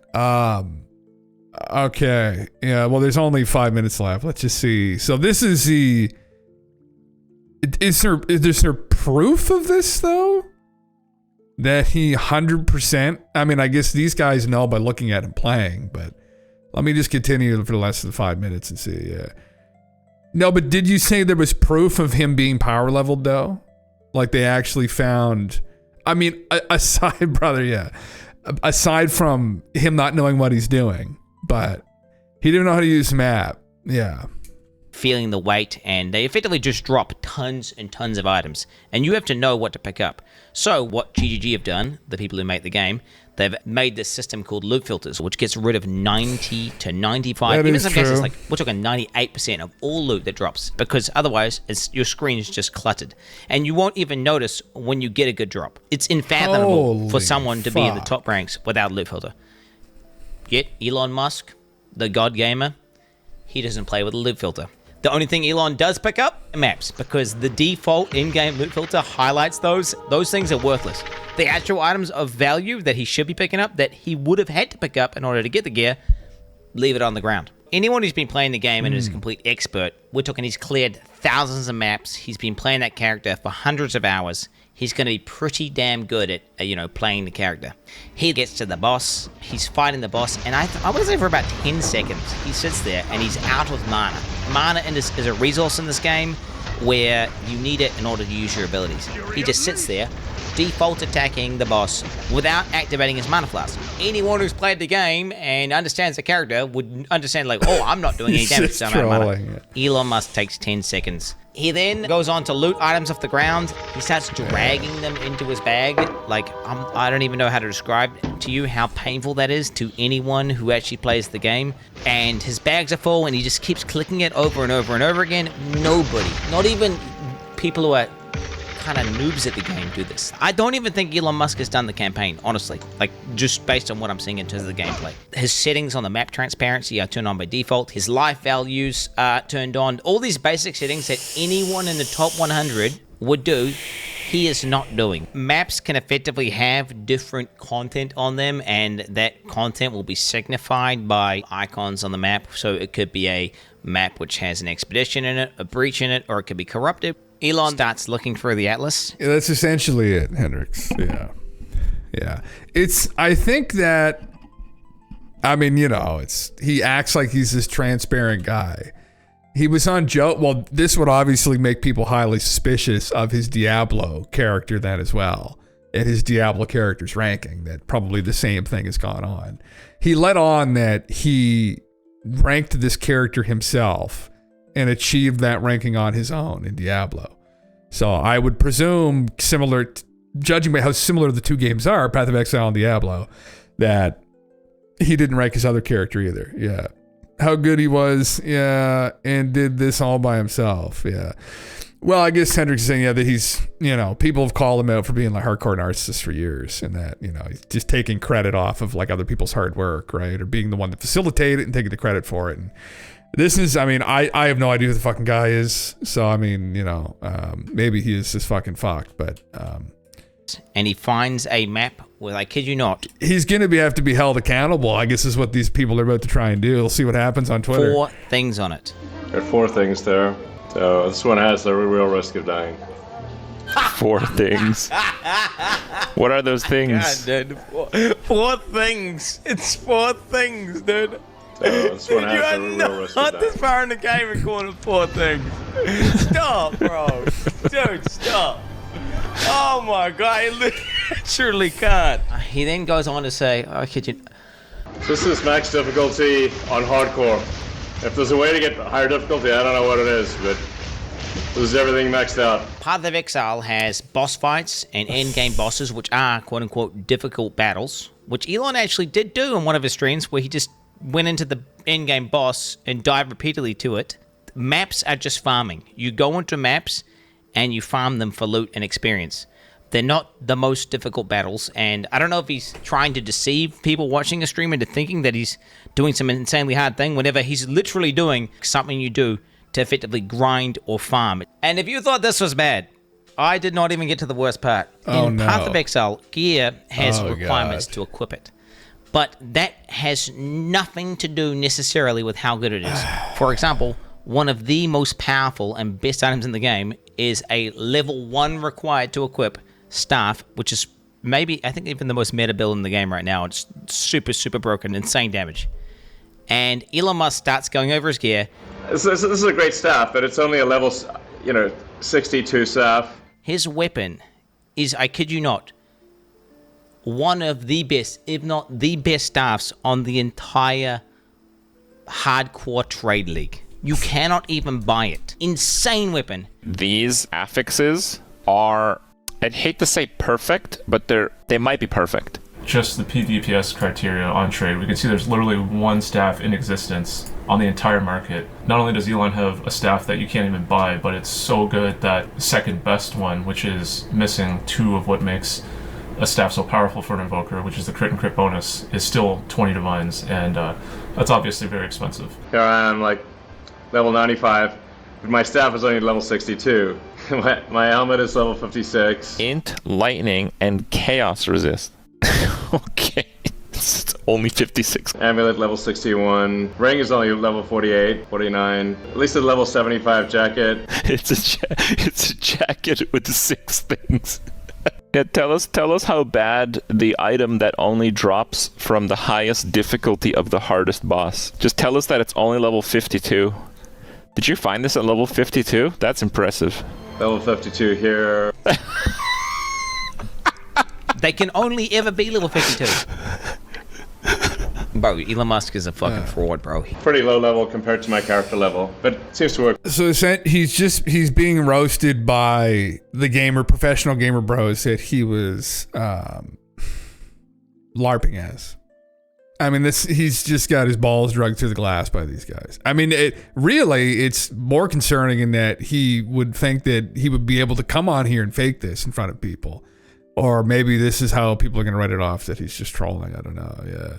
It's almost as if the game devs came in a character through some backdoor. They probably fucking did, man. Elon Musk messages you, hey guys, you mind throwing some things my way? I'll stream your game. Oh, sure, Elon. I mean, why the fuck not? Yeah. Why would he stream it? Work pretty well. In softcore, you can get much better equipment. In order for him to have insane gear, he has to understand how the economy works. He has to be basically trading. Anyone who's played Path of Exile to the end game in a trade league knows that you have to trade in order to obtain what looks like some of the best gear pieces in the entire game. Man. If we look at some of these player accounts, we can see what they have for trade. 700 plus items for sale, multiple divine items. You can see hundreds of divines worth of listed items. This is also someone from the top 10, rank number 4, focus here, worth 50 divines alone. This is the number 1 guy. You can see hundreds of divines, again, worth of items. Multiple mirrors, all these players. If we go to Elon's account, he's got only 21 items for sale, and they're all absolute garbage. It's clear he's really not making much money, or any money at all. So something I did notice last week, I did the same search because I was curious what he might have been selling, and I grabbed the screenshot, which I shared to my Discord, and it's this really, really, really crappy crossbow for 18 divines. So why is it listed for 18 divines, and where did it go? Is it possible he vendored it? Yes. Why was it listed for 18 divines? I don't really know. I don't want to fuel any conspiracy theories, but I have been made aware that RMT, typically they use legitimate listings that are far overpriced, and that is how they mask the transaction as legitimate. So if he were to buy 18 divines for $100 US or whatever, he could have done so through this listing. And if you needed any more proof that Elon is 100% boosted, he was playing the game today inside of maps, blasting, while simultaneously on a X space talking to some far right wing part of some German government. I don't know, some political bullshit. Okay, I guess he's just that much of a god gamer.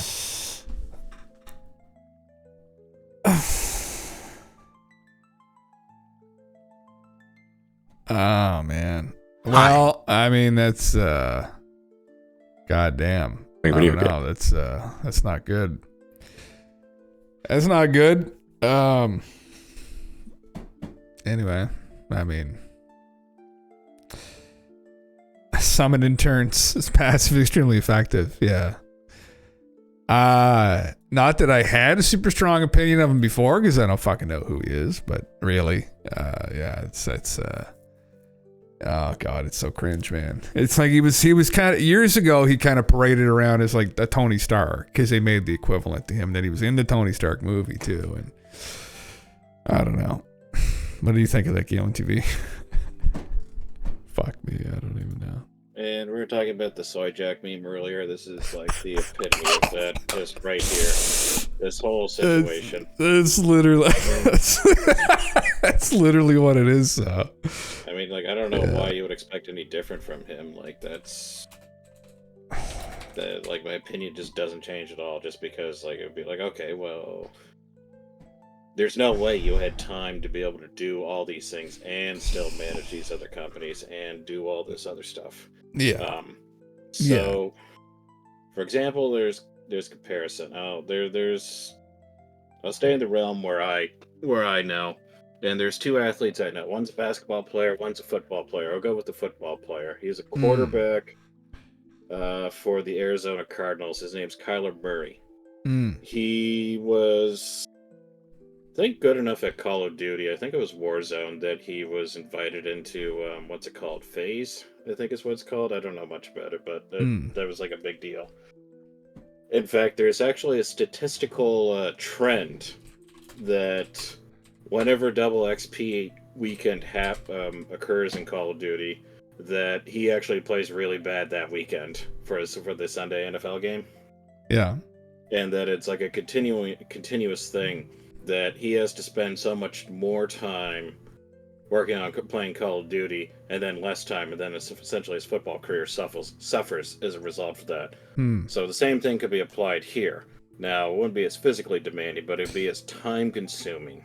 Yeah. That Musk would have to play these things. So, like, I don't know how you come to like another conclusion like outside of that. Well, yeah, you wouldn't. I mean, clearly like had somebody doing something for him, and like, I mean, he could even just say, "Here, look, this is Team Musk. All right, I sponsored these guys. These are going to be the best of the best. They're going to have the best character on it. It's going to be under Team Musk as opposed to him himself." But I mean, yeah. The other part is like, I don't know why people care.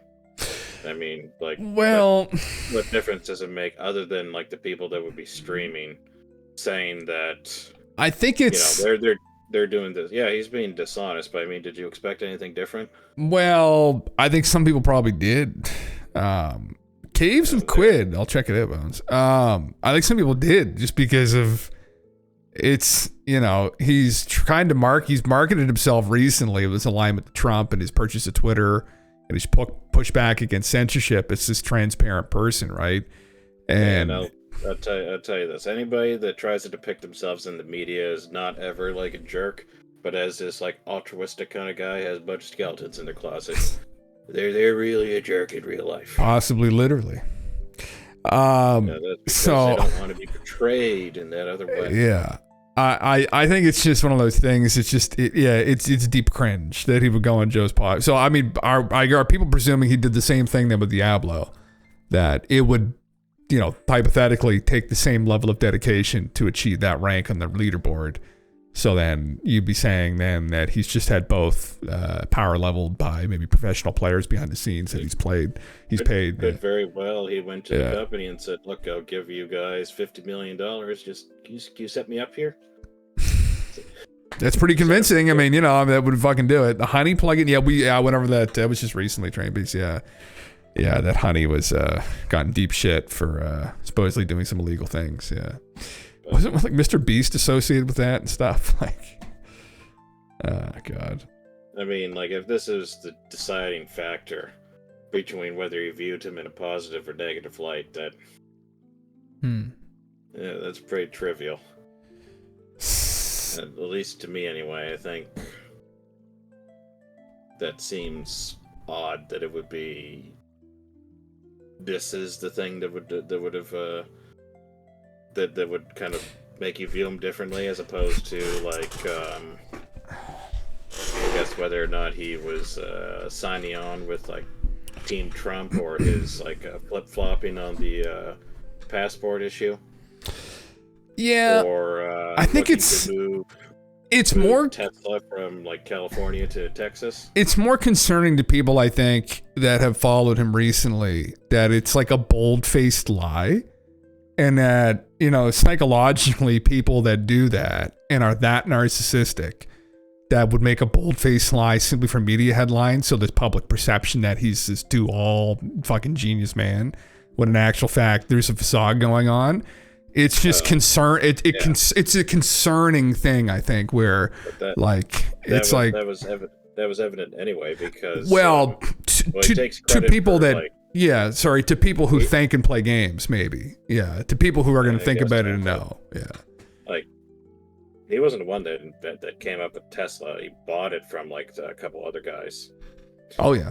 It's the same thing. He made his money through PayPal, I think, is where he made a lot of his money through. Yes, he did.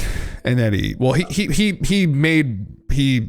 bet big. He's a huge risk taker. So he took a huge risk on Tesla, and then after Tesla, he took a huge risk on oh my fucking god. What's this rocket company called again? SpaceX, right? And he took another big risk on Twitter. Another big risk on Twitter. That's what he does every time. He takes big risks, right? But it's his personality that ultimately, I think, has fueled people. Like, you know, he became a character, and I think it's showing such poor character here now that, at least among gamer communities. I think it was because he was like an autistic guy, and it was kind of like a sense that, hey, you could still make it if you're an autistic guy. You could still be the richest man in the world. Although I think Bezos has passed him, hasn't he?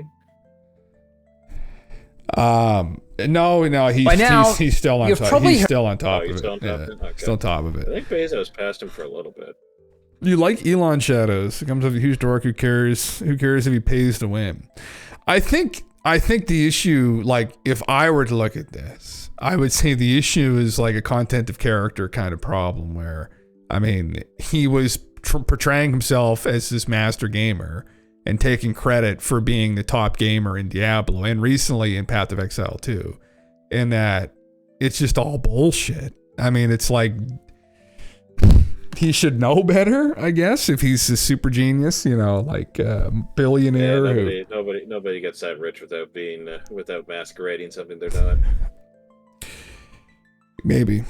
Yeah. It's a problematic. His character is the content of his character, I think, is questionable. Yeah, in that instance. But for the most part, I get what you're saying, though. Where he seems like this kind of eccentric, kind of autistic guy, who's probably many of us are perceived that way. I know I am by many other people that have grown up around. So you kind of align yourself with him and think, oh well, this guy made it. It's like he's also very intelligent. Maybe there's hope for me as well. That's kind of, I think, how it's people look at him. Somebody of this like personality caliber, can do something like that, and then I kind of have these quirks too, or something. That I can also make it. Yeah, and then sorry, go ahead. You kind of go, oh, geez, he's got all this time to do all this stuff. Man, he's really good at all this stuff, and then you find out that there's only so many hours in a day. Yeah, that you can dedicate, and it's kind of like. Yes. Playing to all these other people who play games, and it's like I don't know, like if what he was trying to present to say that he was in fact ranked that high in these games, while still trying to run these other companies, while essentially trying to ensure that these companies still turn profit, unless these are turnkey industries, which I don't think they are. No, there's not enough hours in the day. No, to be truly that great. He could still be now if he was like ranked like 2,000 or something. I don't know how the rankings go. You'd be like, okay, well, sure, maybe, but maybe he just spends all his free time doing that, but not to the extent where you effectively have to play like 50-hour shifts of only doing that. Yeah. So like the whole thing was suspect to begin with. Yeah, this is 1 million likes. What the fuck? This video. I think that sums it up, Golf. I like Elon. I like what he did with Twitter and what he's doing with the filthy UK politicians, but this gaming stuff is super cringe. It is. I would say probably as someone who obviously I haven't like followed every fucking movie he's made. When did I really start I really started following him more closely after he bought Twitter. Really, because I've been watching what was going on with censorship and this whole. Hopefully, it's not some kind of globalist plot to kind of collapse the West into some one world fucking hellscape. But he started pushing back against some of these narratives out of like the WEF, and that was good. But yeah, this is not. I'd be more dubious of him, I guess, if this is I true. should specify. I'm not defending what he did. I mean, No, it's super cringe. It's just cringe. I mean, that's literally just what it is. Yeah. Cringe. In fact, I think I told you about this. Yeah. There's a phrase that is kind of floats around. It's called QWAB or KWAB. It stands for Keck. What a bitch. He might be a nomination for QWAB of the Year already in 2025. Fuck. I tried getting my dad to use this honey when it was trending. He laughed and said, "Come back to me when you find it. It's a scam." Touche, papa. I have no idea what this is. Oh God, it's 23 minutes long. I mean, what is the TLDR? I guess. I mean, let me read just so we can have conversation on it. Let me go get some water. I'll be right back. Well, yeah, just let me read it out because I don't just want to. Yeah, I kind of know what is going on right now. Scam honey extension accused of scamming millions and content creators. Should you delete it now? When you talk about honey for a minute, not the sweet stuff you put on your cereal or yummy food. It's about the overwhelmingly popular browser extension with the same name. It's wild. All right, well, fuck it. Okay, if it's worth it, then we'll. By now, you've probably heard about honey. You know, the browser extension that saves you money. Do you have honey installed? That's true, Golf. Yeah. Hopefully, it doesn't detract from that. Honey is a free browser extension. Free browser extension. Free browser extension. These motherfuckers, man. Now, what is the fucking poods doing shilling this thing worth like $100 million? What, do you need another new Bugatti or something? Like, fuck off, man. Like, extension. Free browser extension. That automatically applies coupon codes when you check out online. Free money, basically. It's literally free money. It doesn't make sense to not be using this. So what's the catch? There is no catch. Join honey. Join honey. Join honey. Honey. Honey. Honey. Honey. Honey. Honey. Honey. Honey. Honey. Honey. Join honey. oh Yeah, my God, I hate to man. break it to you, but your favorite. Oh, I'm excited to see. I thought they got in trouble for fucking companies over. Why were they stealing people's data? Favorite influencers sold you a lie. Devious Honey is a and scam, subtle. and Yeah, the man. majority of claims promoted by those influencers aren't even remotely true. But it gets worse. Honey hasn't just been scamming you, the consumer. They've also been stealing money from influencers, including the very ones they paid to promote their product. And I'm not just talking about a few bucks here. I believe the scam has likely cost content creators millions of dollars. Sound crazy? Well, I didn't believe it at first either, until I experienced it myself firsthand. In fact, I'm confident this might just be the biggest influencer scam of all time, which is insane considering Honey is owned and run by PayPal, who purchased this company for $4 billion. This 3-part series is the result of a multi-year investigation where I believe I've uncovered signs of advertising fraud, affiliate fraud, the illegal collection of personal data, deception, lies, coercion, extortion, the list goes on. I've reviewed hundreds of documents, adverts, sponsorships. I've reviewed emails between Honey and merchants, interviewed victims. Believe me, this runs deep. Now, I want to be clear, the views, allegations, and conclusions expressed in this series are my opinions, based on evidence I have gathered, which will be shared throughout. Yeah, I used to take Athletic Greens, man. I would have to agree. Pure synergy for anybody that wants a good supplement company that is arguably better, and better quality. Yeah. That said, ladies and gentlemen, this is the Honey Trap.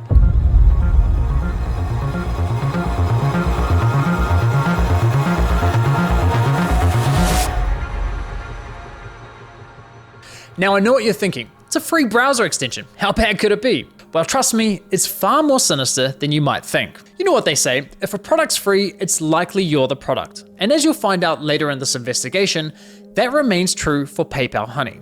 Now, like most people, I too fell for the lies. I mean, What's not to love about a free browser extension that saves you money?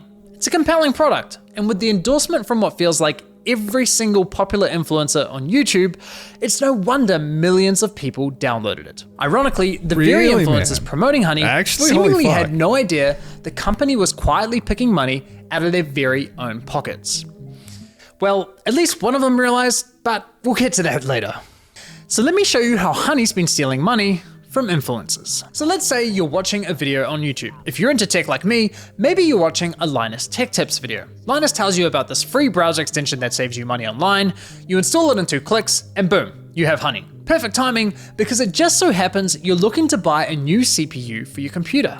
You come across another Linus Tech Tips video, and after watching, you're convinced you should buy the one recommended in his video.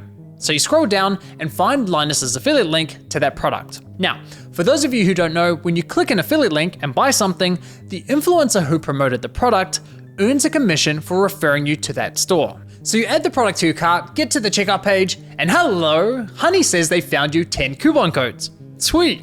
You click apply discounts and Honey gets to work. But unfortunately, none of the coupon codes worked. Doesn't matter though, because as Honey has promised us for years, that means we know we've got the best deal.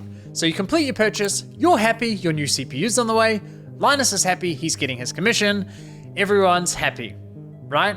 Well, let's quickly rewind and see what was happening behind the scenes.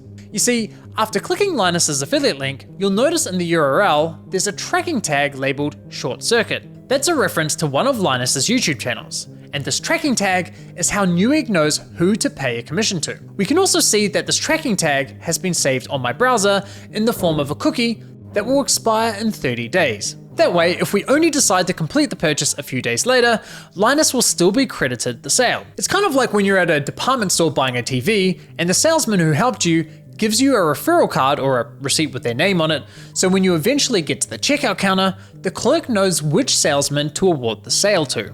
You can think of affiliate cookies as a digital version of that. So what happened when we got to the checkout page? Well, once Honey popped up, watch what happened to Linus's affiliate cookie after we clicked apply discounts. You see that? Honey came in, removed Linus's affiliate cookie, and replaced it with their own, claiming credit for the sale and pocketing the commission money for themselves. Yeah.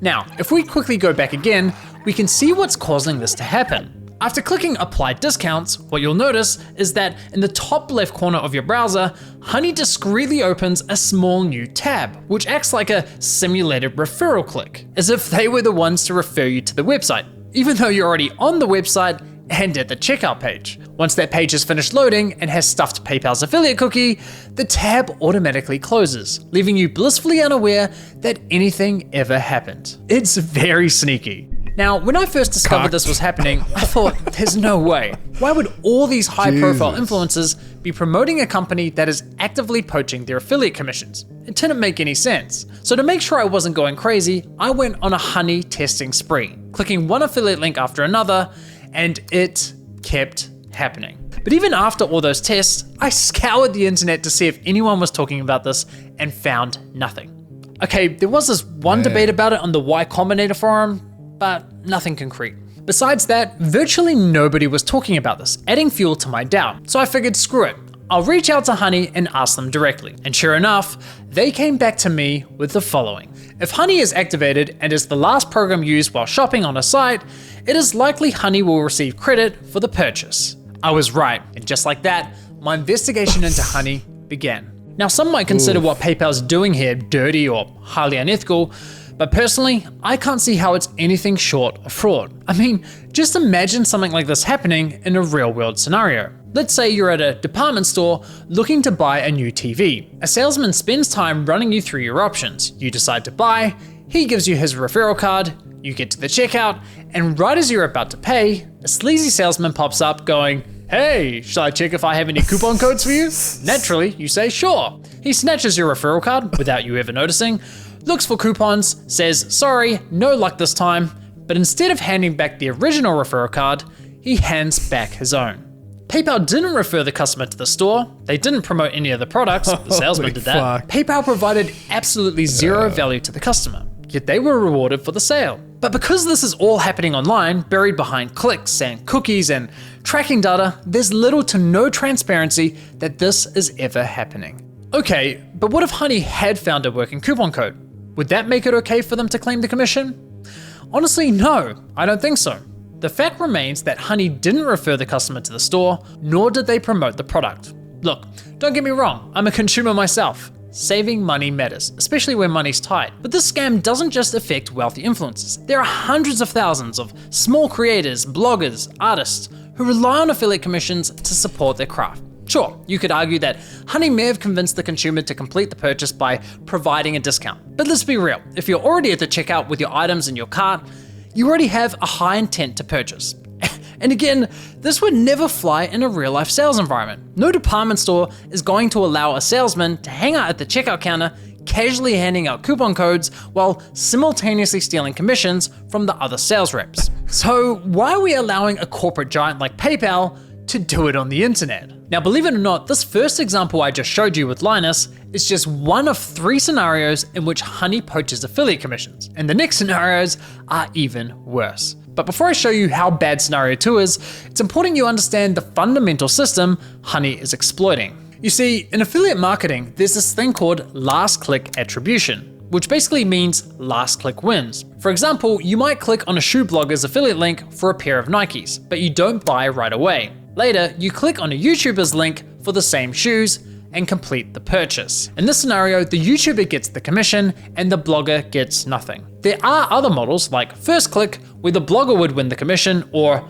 dynamic click, where the commission is shared. But the industry went with last click because while it's not always the fairest, it's the easiest to implement. Therefore, it became the industry standard. Now, when it's blogger versus YouTuber for a sale, honestly, I'd say last click is usually fair. But when it's anyone versus Honey, there's no real competition. Honey pops up right at the end of your purchasing journey, virtually guaranteeing they'll win that last click. They of course know this and do anything they can to get that last click, even when there's no coupon codes to offer. Which brings us to scenario 2. Honey Gold, which is now called PayPal Rewards. Here's how it works. When you get to the checkout and Honey Gold is available, Honey pops up and is essentially saying, "Hey you, consumer, click this button here so PayPal can claim the commission for the sale, and we'll share a portion of that commission money with you in the form of points." It's basically a lame cashback scheme. And it's genius because if there are no coupons to offer, but the store is participating in Honey Gold, it gives Honey another reason to get that last click. How can YouTubers, bloggers, or any other type of affiliate fairly compete against this type of mechanism? Of course the consumer's gonna click, and of course they're going to win the sale. Now this got me thinking, how much of their commission are they actually sharing with users? Well, to find out, I decided to put Honey Gold to the test. So I looked for any website where Honey Gold was offered and found it on NordVPN. And no, this is not a sneaky sponsorship. So I signed up for NordVPN's affiliate program, which offers 40% commission on successful referrals. After getting approved into the program, I received a custom affiliate link for my YouTube channel. Using this link, I made 2 separate purchases. For the first, I activated Honey Gold, and sure enough, you can see my affiliate cookie was replaced with Honey's. And for the second, I didn't activate Honey Gold. As expected, I was awarded a $35 commission for the sale where Honey Gold wasn't activated. $35. Man. That's crazy. Holy fuck. All right. And received nothing when Honey Gold was activated. For the first time, I experienced Honey poaching my own affiliate commission. So how much of my stolen $35 commission did PayPal share as cash back with my Honey account, aka the consumer? Brace yourselves, 89 points, which is equivalent to 89 cents USD. That's right. Honey poached a $35 commission for doing nothing. This is sponsored by, it's gonna be tomorrow, brother. No, I refuse to shell fucking literally anything. The only thing that I would ever consider, if I ever get the stream big enough to actually partner with, would be a multivitamin supplement company like Pure Synergy. Something that people could genuinely use and take and then better their lives. I don't, and honestly, I could care less even if they fucking paid me. I would just like to have some kind of advertising for them because I love their company so much. So Sweetwater would be another good one, actually, brother. He has some guitar stuff. Yeah, sorry, GALENTV. You're not gonna partner with Honey's rival Rakuten then? Is that an actual rival? I think so. I think they do the same thing. Holy fuck, man. It's just like moral. And the fact that all of these influencers just jumped on this bandwagon without actually even understanding the company or what the fuck. I mean, they just get paid a big fat fucking paycheck and they don't care, man. Like, I don't know. I'd hope that they would uphold themselves a little bit better than that. But anyway. It's a easy gig. You just spend like 5 minutes saying, use this site, this is how I save money, and then they get a paycheck for it. So I mean, like, if you're in their shoes, you probably do the same thing. No, I wouldn't. Well, no, you probably actually read the contract. I would try to, yeah. I'd have some level of integrity. You try. If it sounds too good to be fucking true, right? Although supposedly people have saved money off of it. But the other thing they were getting in trouble with too, which is unrelated to this video, is the coupons that they were applying. There was some shady shit that they were doing aside from this. This is something different unless he gets to that here in a minute. I just saw that article last week or the week before. But there was about 10 years ago, there was it was a game company. They were, by that I mean like they were selling games. That a lot, I can't remember what it was called, but a lot of Twitch streamers would partner with. None of them did any investigation as to how they were getting these codes and whatnot, or how they were getting these discounts. So they're offering discounts on like Steam games and whatnot.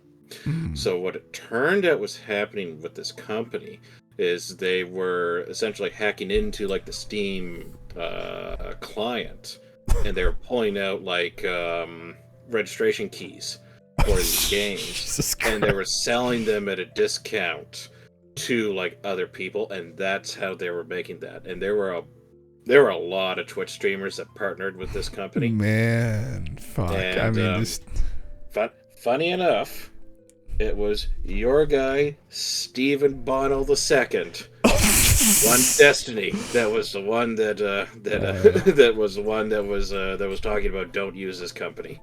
Oh, he said don't use it. Oh, did he really? Yeah. Okay. All right, Yep. well, Funny enough, he was the one that was that raised at least that's where I learned it from, was from his stream. I mean, Steven can be a cock, but at least he knows how to read, you know. I can't remember the name of that, but they were pulling like registration keys from different clients.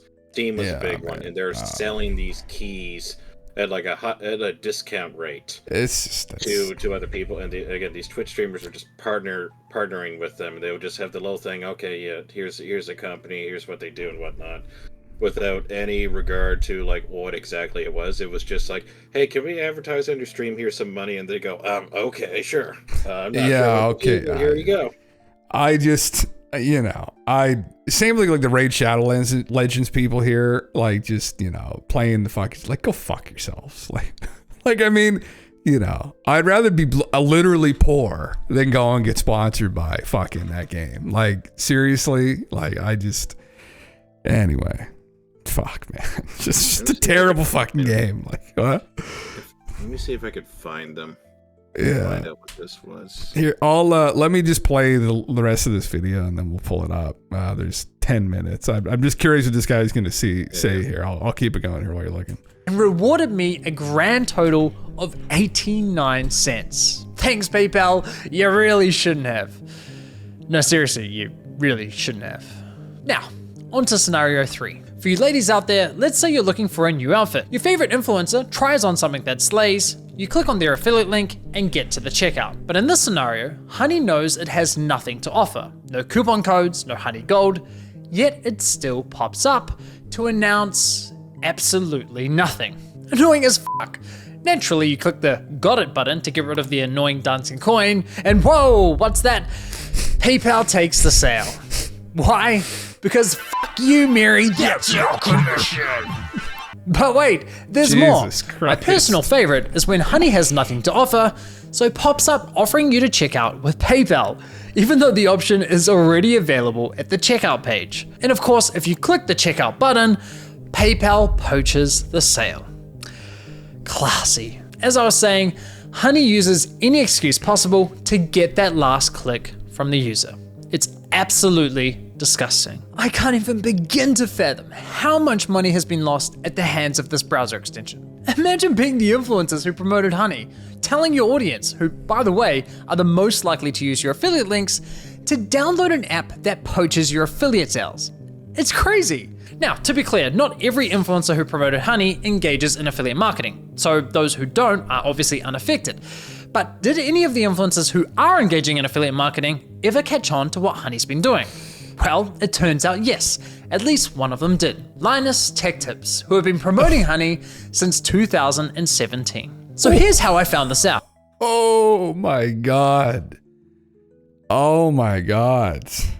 How much money has he lost to them? Yeah, brother, I mean, the question is like, who do you fucking crucify over this? And who knows, right? I mean, it's probably somebody at the board meeting said, I get a great idea. The annual meeting. Point out that PayPal is in fact an Elon Musk company. Well, it was, yeah. He sold it, yeah. Whoever's in charge of it now, yeah. Yeah, there you go. That ties it all together. All right, well, let's all That ties it all together. tie it together. Okay, well, let's see what they find and I'll continue it. Now, you see, one day I was browsing Linus's forum to see if anyone had raised a red flag about Honey.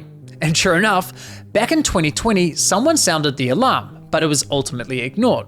However, in 2022, a different user noticed that LMG were no longer promoting Honey and asked the team if they had been dropped as a sponsor, to which one of Linus's employees responded with, "We ended the partnership with Honey due to the way their service interacted with affiliate links. Essentially, if someone clicked on an affiliate link and then they use Honey and search for a deal, Honey will override that tracking link even if they don't find you a deal. That didn't jive with us, so we ended the partnership."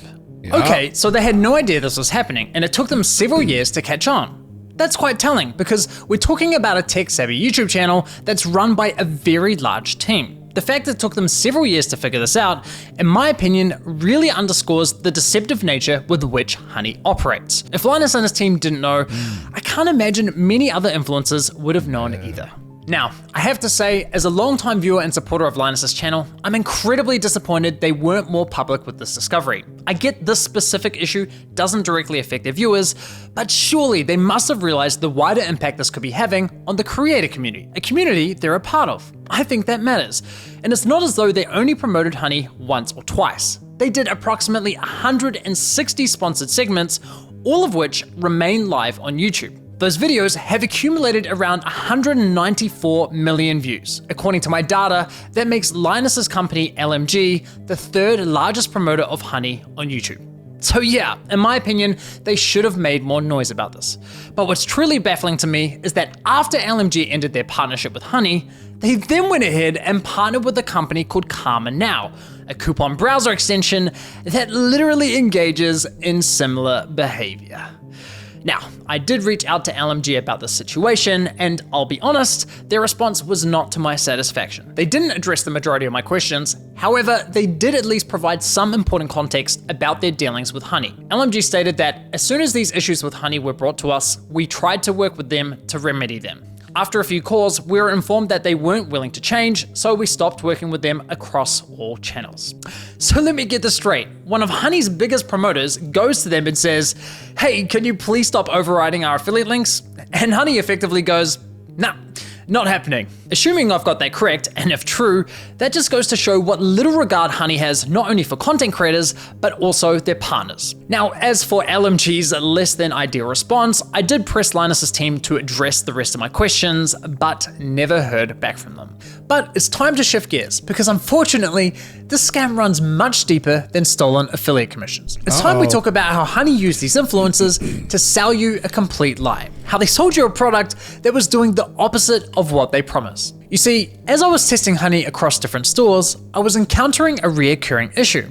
When I reached the checkout page, Honey would claim it couldn't find me any coupon codes. Yet when I searched manually, I found working codes with ease. And even when Honey did find me a code, I was often able to find another code of better value. Kind of strange, given their claim that, well, thanks to Honey, manually searching for coupon codes is now a thing of the past.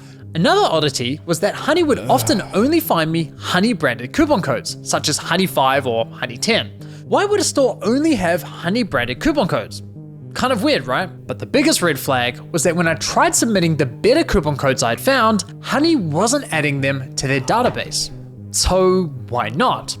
Well, eventually I figured out what was going on. It turns out that one of the key benefits for stores partnering with Honey is that they are given full control over which coupon codes go live on the platform, if any at all. I discovered this while listening to a podcast produced by Honey, which appears to be aimed at attracting new businesses to joining their platform. In this podcast, an employee from the Australian clothing store This guy fucking dug deep. He dug through the Honey fucking podcast fucking sites. Oh my God. Went through the whole, holy shit. This is a deep dive. If I ever Princess fucking Polly seen one. God discusses fucking the damn it. benefits of partnering with Honey. What would you say to any brand that is considered working with Honey but hasn't yet? I would say missing out on converting customers. Like I said before, Gen Z is super discount savvy. You can't ignore the fact that they will hunt for like discount codes and they might find a better deal. With Honey, you can also control the discount code percentage, which means like they will potentially find a higher discount code on the internet. It literally lets you control like the customer journey, convert and control like the discount code percentage as well. Was that just an AI or is that a person we listened to? Like, holy fuck, man. It's just what you come time and time again. Yeah. You think you're in the honey pot and you realize you're in the fucking garbage. Fucking just meat rotting all around you. And then you realize that, oh, wait, these are people. At least I thought they were. Right? Okay, anyway, fuck. Sorry, I'll just shut up. I'll continue. 5 minutes left. Yeah.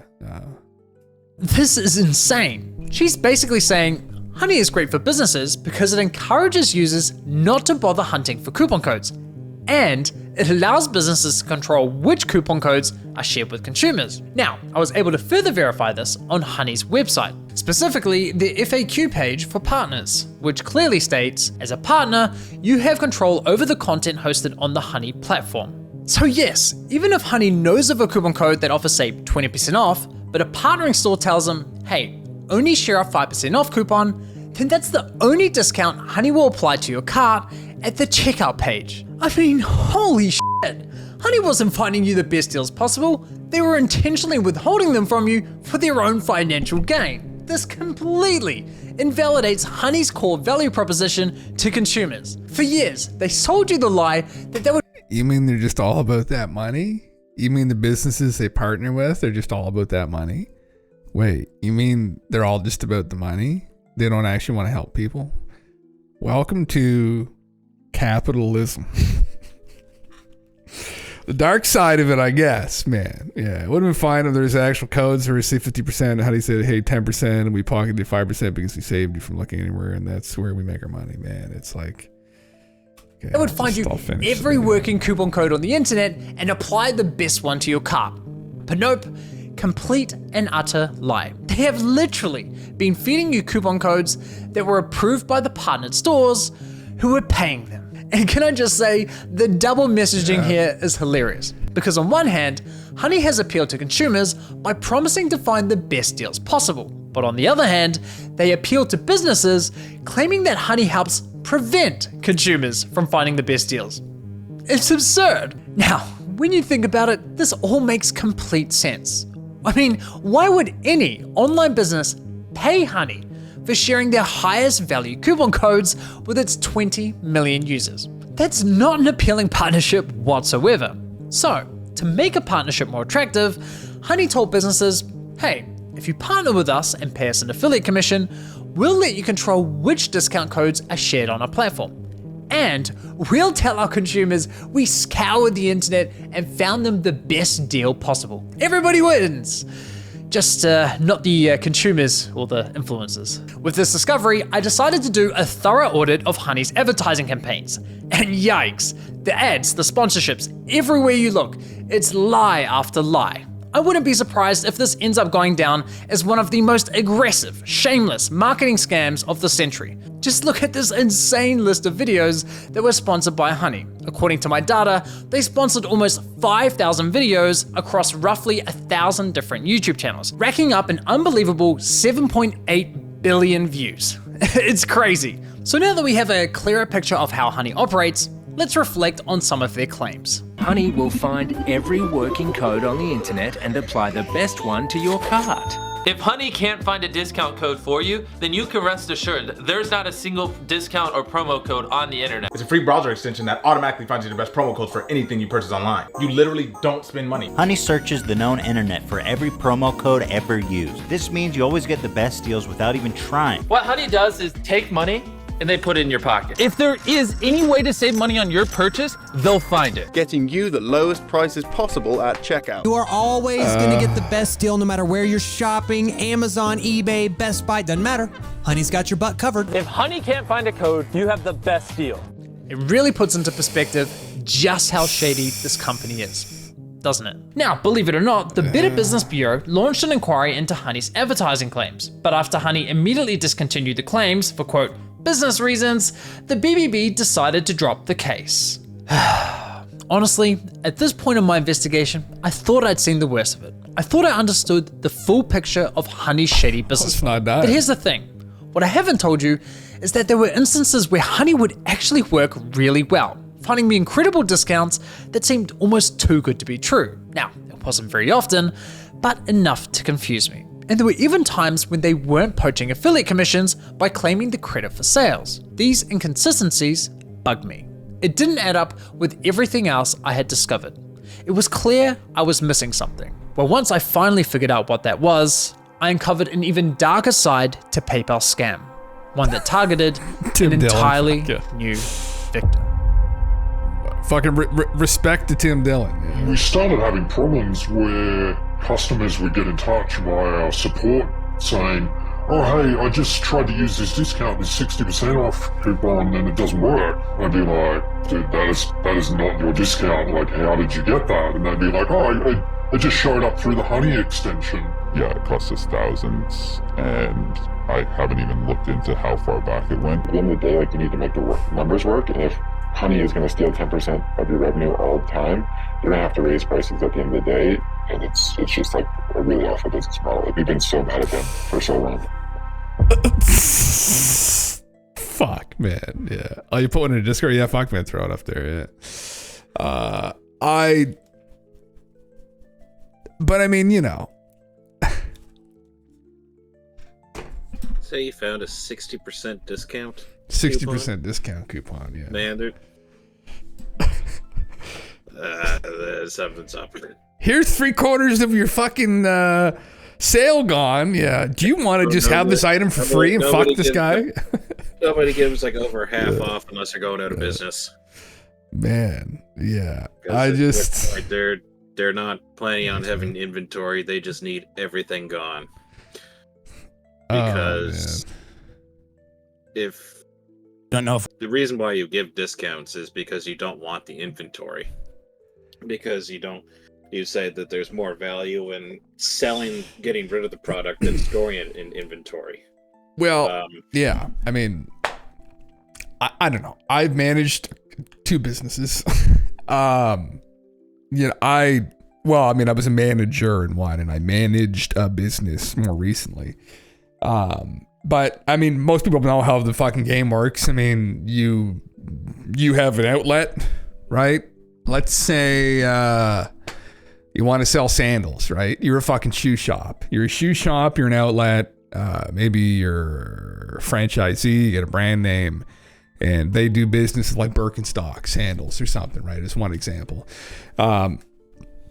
Birkenstock sells you these sandals at cost, right? So you get them way cheaper than people get them at the storefront. Well, so they'll sell you the sandal for $60. You turn around and you sell it at your storefront for $85, right? So that's where your money's made. Everybody's happy, right? So I mean, you know, Now, what happened recently, of course, is like big box stores or like Costco or even like Amazon's a better example, is they cut the middleman out, so the prices are way cheaper, right? Because you don't have to worry about keeping the storefront, the employees, So they cut all that shit out of the equation. So it's kind of like you're under this like, but it gives you the opportunity to go in and try the sandals on, right? So you're paying that extra money to go try the sandals on, but you know that the sandals aren't worth that much. Too. You're expected that you're conferring with somebody that has knowledge in the Birkenstock sandal world. Right. Right. You go in and, I might not know anything about Birkenstock. I didn't even know what Arch Sport was until I went in to this shoe store. And so that's what it costs a bit more there, but the idea is you get to try it on, you get to talk with maybe an expert or someone that knows shoes or something. And the Amazon is different, where you don't really have the opportunities to do that. You will cut out the middleman and save a bit of money, but it's like, that's capitalism. That's how it's business. I mean, that's how these businesses function. That's how people stay afloat. So people make a living. It's just, it's like, here it's like, well, I'll scratch your back, you scratch mine. You will obviously give it to you at a discounted price, and you can sell it to people, blah, blah, blah. Everyone's happy. But so they're going in, if you're going in and then you're taking a giant chunk off the top like that, that's really fucking bad. But it's like, everyone's just out to try and find a fucking deal and get everything as cheap as they possibly can. But it's like, it's also not how things really work here. It's, is that, are you willing to, did you want to watch that video? Because I'm about to go off. Oh, well, no, go off. We'll get to this, yeah. All right. But that's effectively the idea of, not so much even cutting out the middleman, but it's just that getting the cheapest deal as possible, damn whatever the costs, whatever the externalities are. So an externality is a party that is affected by the deal that is not directly involved in the deal. So, for instance, if you wanted to go, to a sporting goods store and you wanted to buy something by Nike, who are the parties affected? You and the store, and then also Nike as well. Who's not affected by it? Some person that they had in the sweatshop that effectively was, had to make the garments for like a couple pennies a day, that is in unbelievably bad work conditions, or the people that would effectively have to gather supplies to be able to make the materials, or the environmental damage of it, I guess, if you will, if there was much of that. But the idea is that, and that's where the notion of outsourcing often comes from, is that you can get companies to or you can get different countries or different companies in different parts of the world that could specialize in making a product that they can make it a bit better or a bit cheaper because their labor is a bit cheaper in one part of the country, and then you sell it over in like North America. And that's because the labor is cheaper, you could sell for cheaper because the cost of making the good or the product isn't as much. That is effectively why a lot of people have a problem with Donald Trump, is because what Donald Trump wants to do is he wants to bring the manufacturing back to the United States. Yes. What happens with that is that because labor is so much more expensive in the United States, the price of goods will likely go up by quite a bit. Or the return will be down but that's the problem, is that, well, sorry, so the profit margin will fall, right, for the companies. Now, because not as many people will buy because it'll be more expensive. Well, or they just will have to take a hit on how much they're making off each phone or each set of shirts or pants, right? If it's within reason, and that's where you like to get into the business ethics of it, maybe, where it's like, okay, this costs you 15 cents to make the shirt, and you're selling it for $80. Let's say it's going for $100, these performance athletic wear shirts at the Sports Check or somewhere, and the cost to the store is $80. So you're making, that's a ridiculous profit margin, like 15 cents to $80. they're going to have to kind of come in line with something that's more realistic. I have up here just quickly, which is on this topic, are the Foxconn suicides. So nets were installed outside Foxconn manufacturing plants, which produce Apple products, in a response to a series of suicides. The suicides primarily involving young migrant workers, now they're using young here, occurred due to poor working conditions and low pay. Foxconn, one of Apple's main suppliers, installed safety nets around the building to prevent further suicides. This action was taken after a significant number of suicides were reported in 2010, with at least 14 workers dying.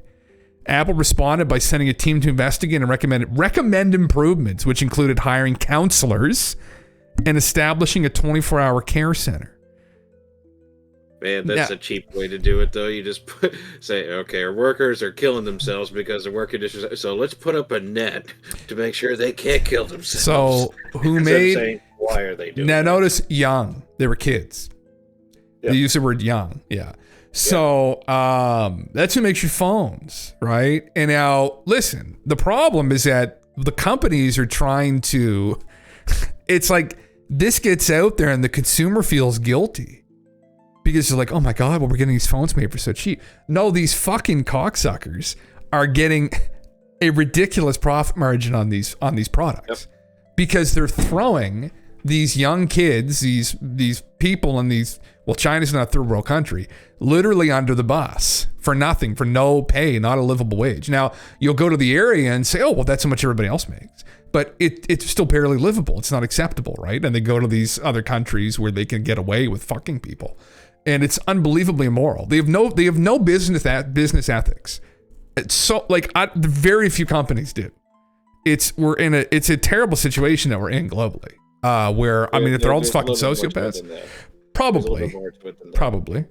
Elaborate. So part of it is that one other factor you would have to consider too would be is that how far does the dollar go in that area, in the area where the workers would be. So for instance, this is just something to consider. This is not a refute on your argument, because you're absolutely right. Whether it's pennies in one part of the world, pennies a day in the other part of the world, it's not going far. But for example, I'll share a story that I had when I was talking to a fella that was from, I don't remember which part of India, but they're from India. And this was a few years ago, and they worked at one of the Walmarts around where we lived. Yeah. And they were talking about their balancing school and work, and I said, and they said that by working at the Walmart, they were working part-time, because I think they were capped at 20 hours a week. And they said by doing that, they effectively were able to make around like $400 bi-weekly. And they said that if you did the same job full-time from where he came from, he said that he might make like around half that or something, or it was like $300 by doing bi-weekly at 80 hours as opposed to bi-weekly at 40 hours. So he works half the amount of time, man, and makes like nearly double the amount of money. Now, consider this though, is how far does that $400 go here in Canada? Yeah. It's not going very far. Well, no. That's exactly it. That's what you have to factor in. The question would be does that money go further from where they came from, even though it's a net number less? But does that money, maybe like $300 might be enough for like rent and savings while still having some food in that area? I don't know. It's just something to consider. You could ask ChatGPT that right now and find out, I guess. I think probably it would have, but the thing about like the labor laws in some of these countries, so for instance, are not up to snuff, where they've got very young people working. Where here, you can't be 13, 14 years old working in an Apple facility. You can't be 13, 14 years old working at all. You can't be 4 or 5 or 6 working at that, let alone 13. No, 14. making shirts in like some other countries in Southeast Asia where that happens, and yes, you can eat for like $1. You can have a full fucking, pad thai for $1 in some of these places. But yeah, well, I mean, this just happened recently. So we got pizza on Friday night. I had a couple drinks and had some pizza. And the pizza place, which you probably know, GALENTV is a famous pizza place down by that.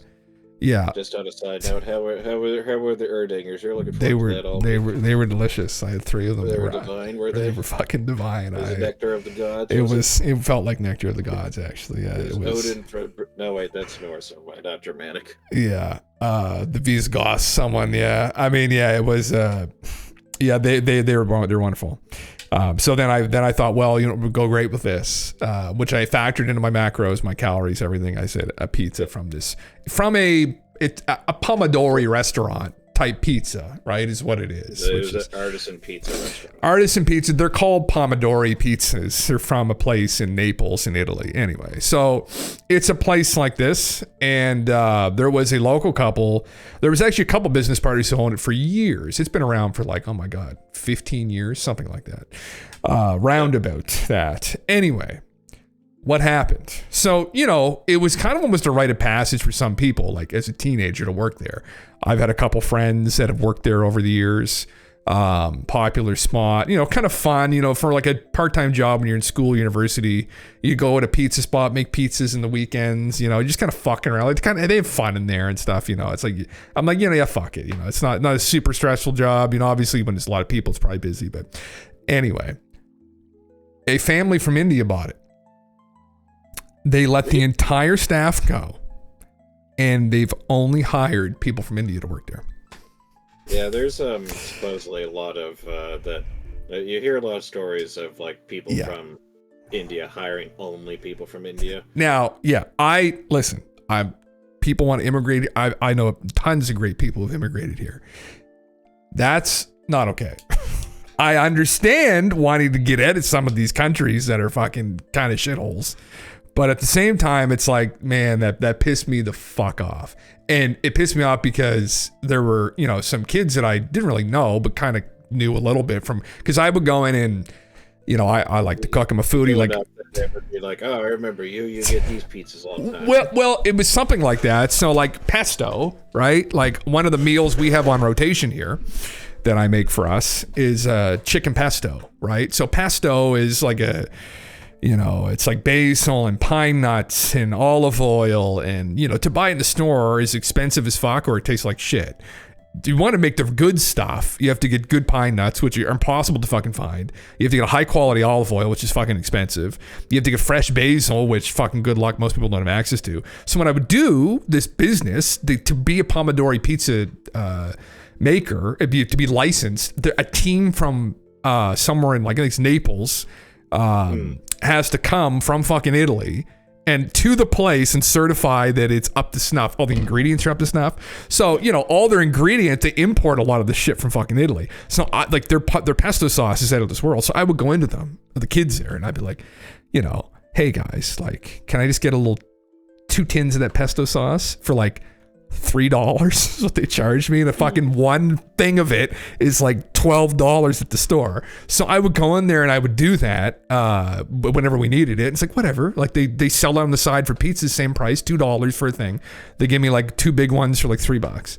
So that was kind of a deal I had going with them. Not really a deal, but there was a kindness they offered me where I would go in and do that. And I sent my partner in recently to do that, and she was informed it's the last time they're going to be doing that for me.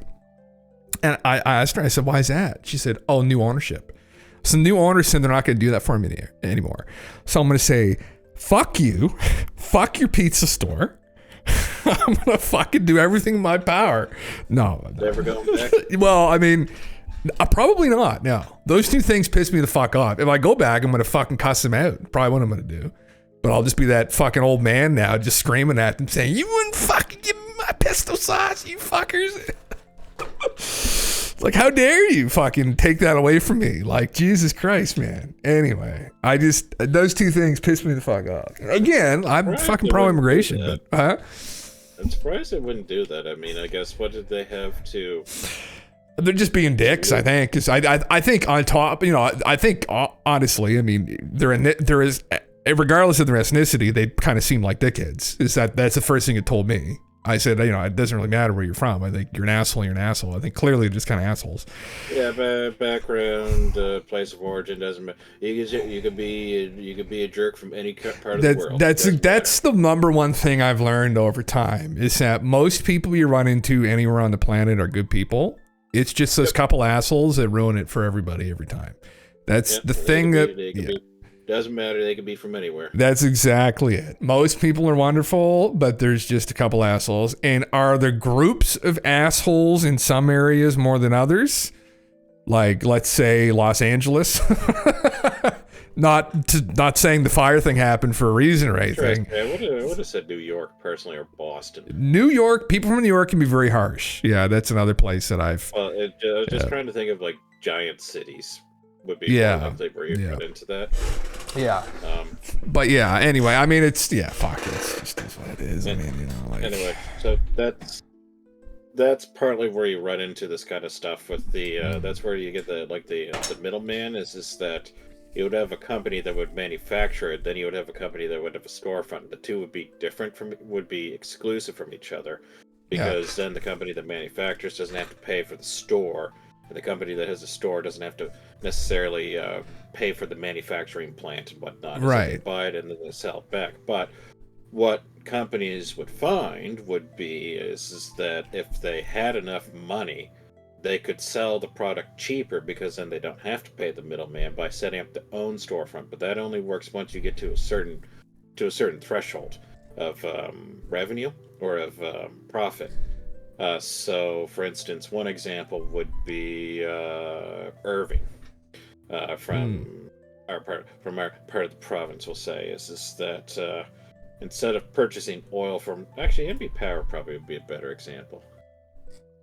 Yeah. Of course, that might be touchy to talk about. One example would be I don't know. I can't go into specifics actually. Oh shoot, that's a really good example. I can't go into specifics without effectively giving away too much information, we'll say. But there's one town that's in our province that purchases they have their own energy infrastructure, and they would purchase power from NB Power, which is the company that generates power for the province. What they found was that they could purchase it cheaper from a wind farm. And of course, NB Power did not like that one bit. But the wind farm was independent. I guess that doesn't really talk about the middleman very much. But it would be like if the city purchased like the wind farm instead, then they could make their energy cheaper and then charge the residents less money for powering their homes in the winter and whatnot. But anyway, going back to that's where this notion of like globalization comes from.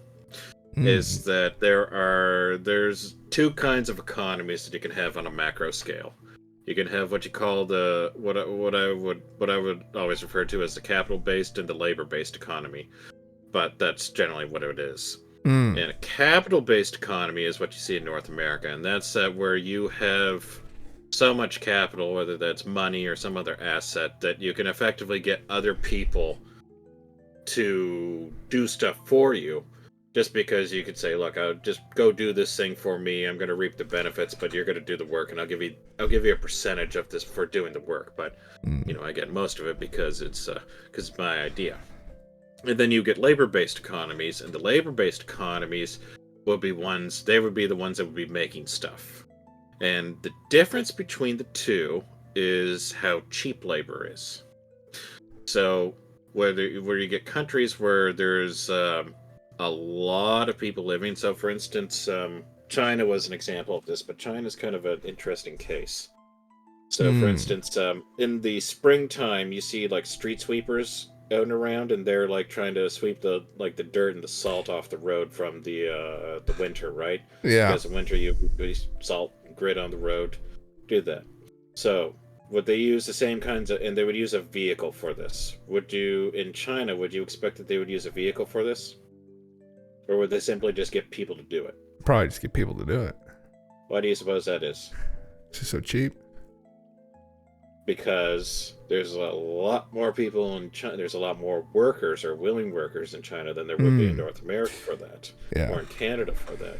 And that's just by sheer volume. Now, you go to another country, whether it's because they don't have the technology or because their labor, they just have so many people that are willing to do it for this cheap. You know, that's where you get into a labor-based thing. So a company that might be based in North America can outsource manufacturing to a country where the labor is really cheap. Yes. And then they can make the products there, ship them back to North America, and essentially sell them for a cheaper price because the labor isn't as much. Now, of course, as we talked about with Nike, the markup was absurd. Well, yeah, and it that's cost like 50 cents to make a shirt, and they're selling it for $50. Yeah, that's a huge problem. Yeah, that's a it's reflective of how broken our fucking society's become, really, and how the greed is out of control. I mean, it's unless you have intimate knowledge of that, you have no idea. For all you know, the shirt may cost $25 to make, and then you have to ship it across the world twice, and then you'd be like, okay, well, you know, they went to the trouble to make it. Maybe it costs like $35 to make. Okay, I'll pay an extra $15 for it. And meanwhile, you know, it actually didn't cost nearly as much. Maybe it was collectively $5. And I think that's obviously empowers people to realize just how ripped off they're getting. But the problem is that people vote with their dollars here, right? And they constantly support this kind of greed. Now, there's some instances where you have no choice, like for instance, pharmaceuticals. There isn't really a lot of options. I mean, if you need a drug, you can't go and get a knockoff version like cheap T-shirts at Costco. There are some knockoff drugs available, but in some instances there's no choice. You have to pay the price. Like cancer medications, for instance, like if you go through chemotherapy in like the United States, you get fucked. There's no option. Like there's no choice. Like I should say I'm not defending any of them. I'm just saying this is no. how it works. No, yeah, no, it's a problem. It's a problem. That's when you don't get the substitute. That's where the thought of the freer the market, the freer the people comes from. So in like a free market, it's purely just like whoever has the best, cheapest product is going to be the one that's going to survive in the end. And that's where you get the competition is that they have to offer, okay, well maybe our product's not is a little bit more expensive, but we offer this other added thing that the cheaper product doesn't have or something. There's a trade-off to it. Whereas in a monopolistic market, it's where one company kind of controls everything. But I'm sure there are people that know that here. Just on a side note, G2A was the company I was talking about. Oh, okay. Where they were ripping the Steam keys and or registration keys off Steam and selling them back, and there were a lot of esports companies that were involved with sponsorships from them, and there were a lot of streamers that were in business with them. But people don't do any kind of background checking, or in that instance, they probably didn't have any idea what they were actually fucking doing. But it's It comes back to what we were talking about. You get you look for the cheapest option. Damn the other consequence or the other externalities of it. It's a fancy word for today, externality. Well, or you just take, it's everyone's out for themselves, whatever. Here's this guy. He's just like, fuck yeah, honey, whatever. I'll fucking do it. You want to fucking send me the money? I'll do it. I don't give a fuck, I'm just out here getting my cheddar, that's all I give a fuck about. It doesn't matter. I don't give a fuck about the consequences to my character for selling out to some shithole fucking company. Like, that's it. There's unintended consequences. There's positive or negative externalities. Between like a transaction in that. It's saying no to these things too. It's this notion that like if you can get the cheapest possible option, you should get that option, no matter what else it rewards. So the question then is that should you always do that? And a lot of people would say yes. A lot of people would say no. It's hard to make the argument, though, that, like, well, I can find two products. One product is, costs $50. The other product costs $40, and they're exactly the same. I'm going to buy the $50 one instead of the $40 one. How do you make that argument? Other than that, well, it turns out the $40 one effectively, the $50 one comes from what you would call ethical sources, and the $40 one comes from highly questionable sources. Whether it's because it was effectively stolen from, like the mafia or something, and it's just some shady person on the street trying to sell the T-shirt, or you go to the store and buy it. we should almost put with that cheaper T-shirt this. But you know, the sad thing about this too, though, is they had this image from some of the line workers at these Apple facilities, right? It's the most dystopian thing you've ever seen in your life. Those people have no souls left in their fucking eyes. They're just drained, sucked dry, you know. But that's how they're making a living, to eat. And then if you don't buy that shirt, it could affect them. They could end up pulling the manufacturing out of that area, and then everyone gets unemployed. And what the fuck are they going to do? I mean, China is in a really precarious fucking situation, and like nobody talks about that enough. But like, they are. China's done a weird thing that like no other country has managed to do, and that's they're in the process of switching their economy or flipping their economy from a labor-based to a capital-based. And no other country has just managed to do that, other than like the we'll say the winners of World War II. I guess excluding Germany. Well, I mean, the off chance that there's any kind of collapse that happens there, which is quite possible in the real estate market, it's just a fucking absolute disaster. I mean, they got so many fucking mouths to feed, man, and there's so many people living in squalor, and it's like, it could just be a bad fucking situation there. I mean, and they just rule with like an iron fist, and they abuse the public, the social credit system there, and I know it's complicated, but if generally speaking, it's just authoritarian, and I just think it's another place that would be good to investigate would be India. With that. Oh yeah. So there are places in India where they get so I know Toronto used to have, or they still have, smog warnings and whatnot. There are places in India that the smog is so bad that I don't remember if there are reports of people dying just from being outside too long because of the smog. Exposure to it, probably, yeah. Yeah. But I know the requirement was that if you're outside for like just a couple minutes without a mask, that you effectively like got sick enough to go to the hospital, I think. Oh yeah. Well, they burn coal in some of those countries too. So there's a bunch of problems. Like the emissions are completely uncontrolled. Yeah. Now there's a different question there too. So then you say, like, is it right for these places to use fossil fuels when we're trying to effectively phase the world off the fossil fuels? Yes, that's There was a discussion at the United Nations a few weeks ago, I think, maybe even a month ago. And that was that a lot of these, what you call the developing nations that would be using fossil fuels, are looking for reparations from developed nations, because the developed nations got to reap the benefit of using fossil fuels to develop their civilization. And then when these other countries are now in that stage of trying to develop them, all of a sudden they're just we're just saying, nope, you can't do it. Climate change. Yeah, no, I know. Yeah, that's the problem. That's a huge problem. Yeah. So yeah. The question is that the thought is that you pay out to these developing countries like this amount of money. And from when I remember reading about this, I guess maybe it was like a month or a month and a half ago, that it was like the last day of this meeting, and just neither side was even remotely close to finding like an agreeable sum. In other words, the developing nations just did not want to pay one bit, and the developing nations wanted a lot of financial compensation for it. And the developing nations the developed nations were just like, we don't want to pay any amount of money. Even though we decided we don't want to. Oh, no, well, they're not. That's the fucking thing. I mean, yeah. Let's say golf is sponsored by Sheath Underwear. Tim Blum will explain. SheathUnderwear.com. Use code Tim. So Tim doesn't have any bullshit.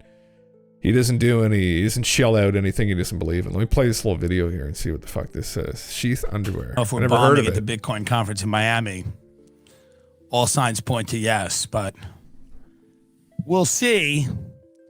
The companies that advertise on the show are either a great product that I love or have a gang of money, and usually both, to be working with me. And this one in particular is a fan of my comedy, which is why we love working with this guy. This guy is a war criminal. And he started a great company called SheathUnderwear.com. The what? Sheath Underwear has a pouch for your junk and your balls, and it prevents chafing. It prevents your balls from sitting on your leg. It's a flexible pillowcase. It's all I wear. They are the best, and you have to try it for yourself and give them a Google. Do some research on the inventor Robert Patron. Check out the story, and it's interesting. If you do not know the story of Robert Patron, he was a soldier. He went to Iraq. He was in Fallujah. He was stationed by a hospital. There was a woman there. Have you heard this story? There was a woman there who was about to give birth. He literally delivered her baby. He delivered this Iraqi woman's baby. And then right in front of her, he shot it in the head. SKIZ0 Use code Tim to save 20%. Jesus It's a Christ. great investment. SKIZ0 And after he shot the baby in the head, he ate it in front of her. She grabbed the gun to try to kill herself and him. He wouldn't let her do it. He made her watch him eat her newborn child whom he had shot. And if that's not a guy that you can't get behind, I don't know what it is. SKIZ0 Robert Patron. Jesus war Christ. criminal, underwear enthusiast. He's just trying to scare him off from doing fucking advertisements. What is this, sheath underwear? Holy Christ. Oh yeah. Interesting. Yeah, I've heard the boxer brand I buy is, but they're expensive as fuck. Same kind of thing. Prevents BSTLs. People don't know what that stands for. It stands for ball stuck to leg. The whole penis. It prevents the whole penis from getting stuck to your leg, or if you have issues. You don't like the penis being stuck to your leg? You don't just like glue that on and then tape some duct tape around? No, I like it. I usually like it separated, especially on a hot day or when you're in the gym working out, right? When you're doing your fifth arm workout for that week, right? Because it's all you work out is arms. Sometimes you'll get a bit of a sweat down in that region, right? Usually you won't, but and when that happens, it's extremely convenient for your legs, so they don't get stuck to your balls. Yeah, it's always hilarious to see guys do the long step to unstick things. Yeah. Well, this is why you wear these boxers. That'd be one more thing to add to the Gym Wrestle Ranch. They'll make the Gym Wrestle briefs. Gym Wrestle Ranch. Well, I mean, we'll have some vitamin pills. We'll have some heart health supplements, right, to help with blood flow. We'll get fucking little fuckboy shorts. I mean, it really does seem like we're starting up some kind of Ram Ranch scenario here. That's not what's happening, but I mean, this looks kind of that's not Ram Ranch there, but that's Ram Ranch. These gentlemen would fit right in. So, fuck me. Well, GALENTV, I was thinking, do we have any stories? Stop talking, boring people with capitalism and the inner workings of the economy. You know what I'm talking? I have so much more to talk about with this whole thing with globalization and effectively this is why prices are fucked the way they're fucked. Yeah, that will put people to sleep though. It'll put people to sleep. So I think. Yeah, we have to. All right, we're just here to meme. We're just here to meme. We can talk about a fantastical story. Yeah. We're here to talk about schizo things. Yeah, Skinwalker Ranch, indeed. Yeah, it'll be a special kind of ranch. Man, what's more schizo than talking about this is how the world? This is why business is fucked up. Well, I mean that is true though. That is amongst that is a schizo talk that is near and dear to me though. Yeah, it is. But true, I suppose we could talk about something else. Yeah, All right, let's see what we can pull up here. This is the way. You know what? I pulled this. I found this story actually today, just a little bit before. Oh. I came on here. Let me go. Here, I'll share this with you, and we'll just we'll start with this. A nice little short story here. Okay. How do I? Oh. What the fuck am I looking at already? What in the hell? Is this a naked man's chest? I haven't really read it. Other than it has something to do with botany. Okay. Or biologist. I was like, are we going back to Ram Ranch here? Like, what the fuck's going on? Is this fucking... I don't know. That's what I thought. Is this Ram Ranch? Yeah. Let's go see what this is all about here. Okay. Be a biologist. We doing biologist shit. Buddies are setting cam traps on trees while I'm at camp trying to get a fire going. Fire won't catch. Bill sits next to me. Feels cold, but since everything was cold, never cared about it. This fucking lint won't make a spark. Shitty fuck equipment. Where's Sam with the lighter? Keep complaining for a while. Realize the person next to me isn't talking. Feel a slight chill creeping up my spine. Slowly look ahead. Can see Sam's and Bill's flashlights in the woods ahead. Who the fuck is sitting next to me?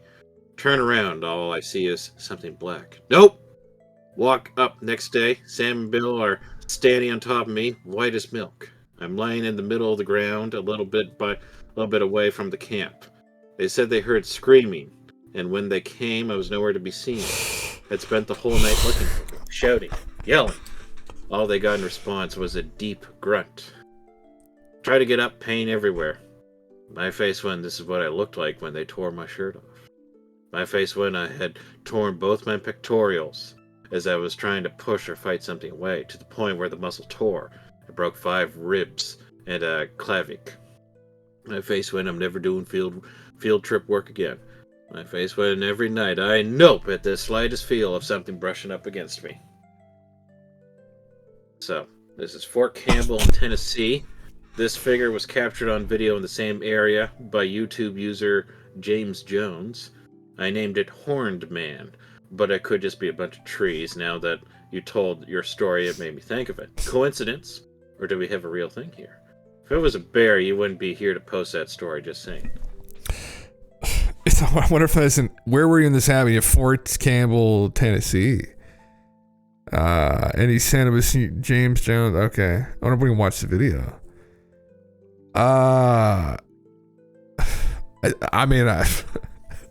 So he just disappeared all night and then just showed up in the morning with these just bruising all over his fucking body. Brother, it sounds like Bigfoot took you for a ride and you don't remember it. Sounds like oh god. That's a dark story. It's probably, oh my god, I'm not even gonna go there. Fucking. Well, his finger didn't go down his backside. Oh, that's exactly what I was fucking thinking about was that story. Holy fucking god. Oh my god, that fucking Bigfoot fucking story. Yeah. That's what I'm thinking may have happened here actually. Bigfoot's grabbing at his fucking pecs and bruised him up pretty good. Holy shit. That's fucked up. Yeah, I thought instantly that's where this was going again, and I was like, please God, no. It was gonna be Bigfoot. Yeah, I thought it was gonna be another fucking getting fingered by Bigfoot in the woods situation here, which is just fucking holy fuck. Okay. Oh, what's this video? Figures capture the video. James Jones. What's he didn't link the video though. Although Fort Campbell, Texas, I can probably find it. So we go here. YouTube. Search it, Yeah. James Jones. Well, this video, this post was from December 27th, 2012. Oh Jesus. It's Texas, right? Oh, Tennessee. Sorry. Tennessee. No, we're never finding that. Never finding that. No. Okay, that's too bad. Oh well. Well, that was where are the banjos? Yeah. I might have to get a good old DuckDuckGo for it. God damn. Well, we can just go on and do another one maybe. That's fucking that's that's spooky though. Yeah, what would you do? What would you? I mean, would you want to dig any further into that? You disappear in the middle of the night. Last thing you see is some big dark character. You black out, wake up the next morning, fucking don't remember anything. Would you want to try to remember anything, or you just leave it at that? I'd probably just walk it off and just leave it at that. Personally, I wouldn't dig any deeper into the memories. He couldn't walk it off though. That was the point. Is it sounds like he couldn't walk it off. He couldn't walk it off. Well, it took a bit of walking off, a couple weeks of fucking walking it off. Yeah. Two torn pectorials. It is not easy to recover from. Yeah, so brother, we're just gonna walk this off for a couple months. We're not gonna dig any deeper into what happened there that night. That's fucking. That's just gonna just leave it at that. It's fucking absolutely. Proof of the what? Proof of the Prince of Darkness. What's this? I'll pull it up. Introduce into the record page 55 from the committee's interview with FBI employees. Just have some administrative matters first. I wanted to introduce into the record page 55 from the committee's interview with FBI employee Roya Demlow, who... Did she just say the mistake in the reel? Let's look at it again closer. They do sometimes write these things out. Introduce into the record page 55 from the committee's interview with page 55 from the committee's interview. Sometimes their interns write these things so for them, right? That might be the explanation where the intern, she's the intern probably, and she wrote that for her, and she probably realized when she was reading it there was a mistake. Yeah, that's interesting now. Yeah. She's the demon. Good fucking lord. Yeah, that was a fucking disturbing one. Do we have any others, GALENTV? We absolutely do. I'm not sure what this one is. Let's investigate on this. Pull it up. Yeah, fuck it. Just throw it up. I mean, obviously, we'll to do a little bit of proofreading, but I mean, you know, so long as it's very quick proofread. I think it's fine. I mean, it looks fine. Just an initial scan. Let's see here. It didn't happen to me, but to my mom. Every time she told me the story, she had goosebumps. So in the late 50s in France. So when was this? This is from June 20th of 2022. So in the late 50s in France, Mom is 12 or 13. She's in a girls' school for poor individuals. It's a day like any other, mid-afternoon. Girls are attending history class. One of my mom's classmates is named Claudette. Claudette is not focused. Instead of listening, she speaks with other girls and laughs. Teacher tells her to calm down. Claudette doesn't care and keeps talking and laughing. Teacher yells and sends Claudette to the principal. Claudette reluctantly gets up. She goes out of the room and slams the door shut. 3 seconds after she slammed the door. My mom really insisted that it happened like 3 seconds later. Not 30, not 10, but just 3 seconds later. All class can hear the most horrific scream they ever heard coming from the hallway. A scream of sheer terror and intolerable pain. Teacher and all the girls are rushing out. Claudette is on her back in the hallway, just 6 feet from the classroom, crying and screaming at the top of her lungs. Most of her clothes have been torn apart. Shirt, skirt, socks, shoes, and yes, even the shoes. And some of her hair have been ripped off. She's covered in blood and has deep and large cuts on her face, arms and legs, like 30 of them. Teacher is in panic mode and her face is livid. She asks one of the students to run to the principal's office. Teacher tries to comfort Claudette. What happened, sweetie? What happened? Claudette is shaking, eyes wide open in an obvious state of shock. All of the students are crying. Claudette manages to mumble, It's invisible. I couldn't see it. It's still here. It's invisible. Principal and other teachers arrive. They take Claudette out of school. In the following days, the principal told that Claudette was fine and that she was resting for a while, but nobody ever saw her again. Very soon, it became official policy that no one was allowed to mention the story ever again. 40 years later, my mom still couldn't figure out how something could have done so much damage in only 3 seconds. She always said it was like she's been attacked by a wild animal while being caught in a tornado. Jesus Christ. Fuck. Are we thinking the principal's a reptilian? Is that where we're going with this? The principal wasn't there. She was sent to the principal's office, though, wasn't she? Or was on the way it happened? Well, it was just the principal and other teachers arrive. Okay, sorry. Yeah, it was just 6 feet outside the classroom. Interdimensional. Clearly. Alien. 100%. I would probably wager reptilian with the deep cuts, claws of some kind. And only a reptilian would be heartless enough to attack a young girl like this. So I think that's the conclusion, maybe. You don't think this was the crafty work of the gray aliens? No. Only the reptilian species would do something so horrific. Horrific? It wasn't some kind of sick Pleiadian sex practice? It could be that as well, but the deep cuts, the lacerations would definitely be. It would definitely be the work of the reptilians, I would imagine. Yeah, absolutely. Yeah, undoubtedly. Yeah, that's a fuck story, isn't it? Yeah. Yeah. Another one there. Far too slicing Cuddy for the Grays. They're not dexterous enough. Yeah. Pull off such a feat in such a fast. Well, they're more precise with tools, maybe, you know, like this is more sloppy almost. It is a level of precision, but also a level of sloppiness and just rage and dear God, it's funny. You wonder these stories how you see like someone just passing this along if there's truth to them, and these anecdotes. Who knows? Is it just all LARPs? I mean, there's a good possibility for that, but it's the possibility that it's not just all LARP, right? I mean, I got one here that looks like there may be proof. There might be some proof here. Oh my heavens! Maybe this one's not a LARP. Grace can't muster that rage. They are but robots. Yeah. They're far too logical for such acts. Yes. Has this been proofread? No. Probably. Well, we'll just go with it. Yeah. We'll just go with it. Though. Oh my heavens! Yeah, there appears to be perhaps something related. Let's see. See what we can get to. Late shift call. Just being one other guy in the building, he takes a call that sounds like an old person who stayed up late and figured this would be the time to figure out their new laptop. While he's desperately trying to explain that we just support our internet connection, not our devices, I get that annoying fucking beep in my ear that tells me some asshole is online. I give the usual opening. Thanks for calling. This is Anon. Can I get your name and phone number? He asks, hello. Shit, my mic is muted. No, it isn't. Hello? I ask back briefly, thinking about how odd it is that this is one of the very, very few questions that is appropriately responded to with the exact same question. He asks if this is company I work for. I say yes. Give the line again. Thanks for calling, etc. How can I help you?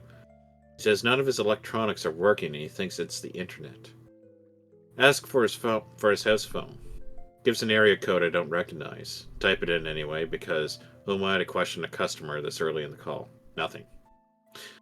Ask for his name as he's likely fucked up the number. He gives me his name. I do the slow-ass search by name function. Ask about troubleshooting while it comes up. Says he doesn't know where his modem is because he can't leave his home. Ask what does he mean. He says his door won't open, but the one time it did, there was nothing but blackness. I only now am noticing how pronounced the static on the line was. I originally thought it to be a filtering issue with the phones and DSL line, which is a common occurrence. But this static was much more front and center. Search finishes. Nothing. Google's area code. Texas. We only support shit in Saskatchewan, Canada. He asks if I know why his family is gone. I ask him where he lives. Gives me a town in Texas. I ask him what the date is, claiming it's a security question. He says November 2011. It's August 2012. Oh. Coworker has finished his call at this point and clocked out as it was a couple minutes to midnight, which was the end of our shift. He's at my desk making a face that says, "Why did you ask what date it was? And why do you look like someone shit in your ear?" I asked the guy on the other line when his internet stopped working. He says he thinks someone unplugged something because someone has entered his house, and then the blackness came and nothing was working. After he says this, line goes dead. I explain to my coworker what just fucking happened. He says to write down my ticket number and see if the guy calls back under the same number or what. So I write it down, the guy's name as well, so that I remember what the ticket was about. George Vargas. I ask my supervisor to pull up the call, as they are all recorded, the next shift ahead. Finds it. We listen to it at lunch. The call comes in, there's no caller ID, everything is just like it happened that night except for one key detail. I'm the only one talking. The other side of the line is dead air, no static or anything. My supervisor is really good-natured and has a good sense of humor and asks if this was a prank. Did I have someone call in from an unlisted number and do this? Try to convince her otherwise. Coworker later vouches that I was really scared looking. Only coworker believes me, really. Google search George Vargas and append Texas to the end and find this. Turns out he actually lived in Texas and the town name he gave me was Amber, the town name he gave me was Amburn, was a street. There's a link to a story. And if you go down the story, second man gets life in prison for a role in 2011 double slaying. Victim, the discovered bodies of George Vargas, age 33, and his daughter Miranda Vargas inside the house in the 700 block of Amburn, 2011, in Texas City. Ghost be making fucking phone calls now? Fucking Jesus Christ. What was the last paragraph you had here? By all means, I'll let you in on another detail that I felt compelled to leave out last night, as I was giving myself the fucking shakes retelling that story. I usually have a pretty active imagination, and if it was any other call, I would have attributed it to some imagination, but I could have swore I heard other voices in the static. I tell myself it was either the TV we have set up, or one in the break room. But the TV in the call area are usually muted for obvious reasons, and the break room TV was never on. Coworker agrees to close up the building and let me go home after the call, so I kind of buggered to get out there quickly. There you go. You'd have to see, is this a real? We could probably double check it. Second man, Yeah, Joe Vargas, George Vargas, 2011 double murder. Yeah, it's real. Yeah. The 2011 slayings of a father and his 15-year-old daughter at the Houston area home during a robbery. So someone broke into the house and killed them. Fuck, that's fucked up. Isn't that weird? I mean, if there's any truth to this, right? This is why we do tell these stories, just for fun, but like to speculate if there's any truth to this story, that like he actually picked up a phone and got a call from a guy who's dead. What does that even mean? What could that? Is there some kind of shadow realm where people exist after they die, where is some kind of a mirror image of of our world? And is that a thing? Some people say the astral plane. Some people think that's a real thing. That there's this in between. Read and recalled stories where, like, as we talked about, there was was it Japan where the person would get into the taxi?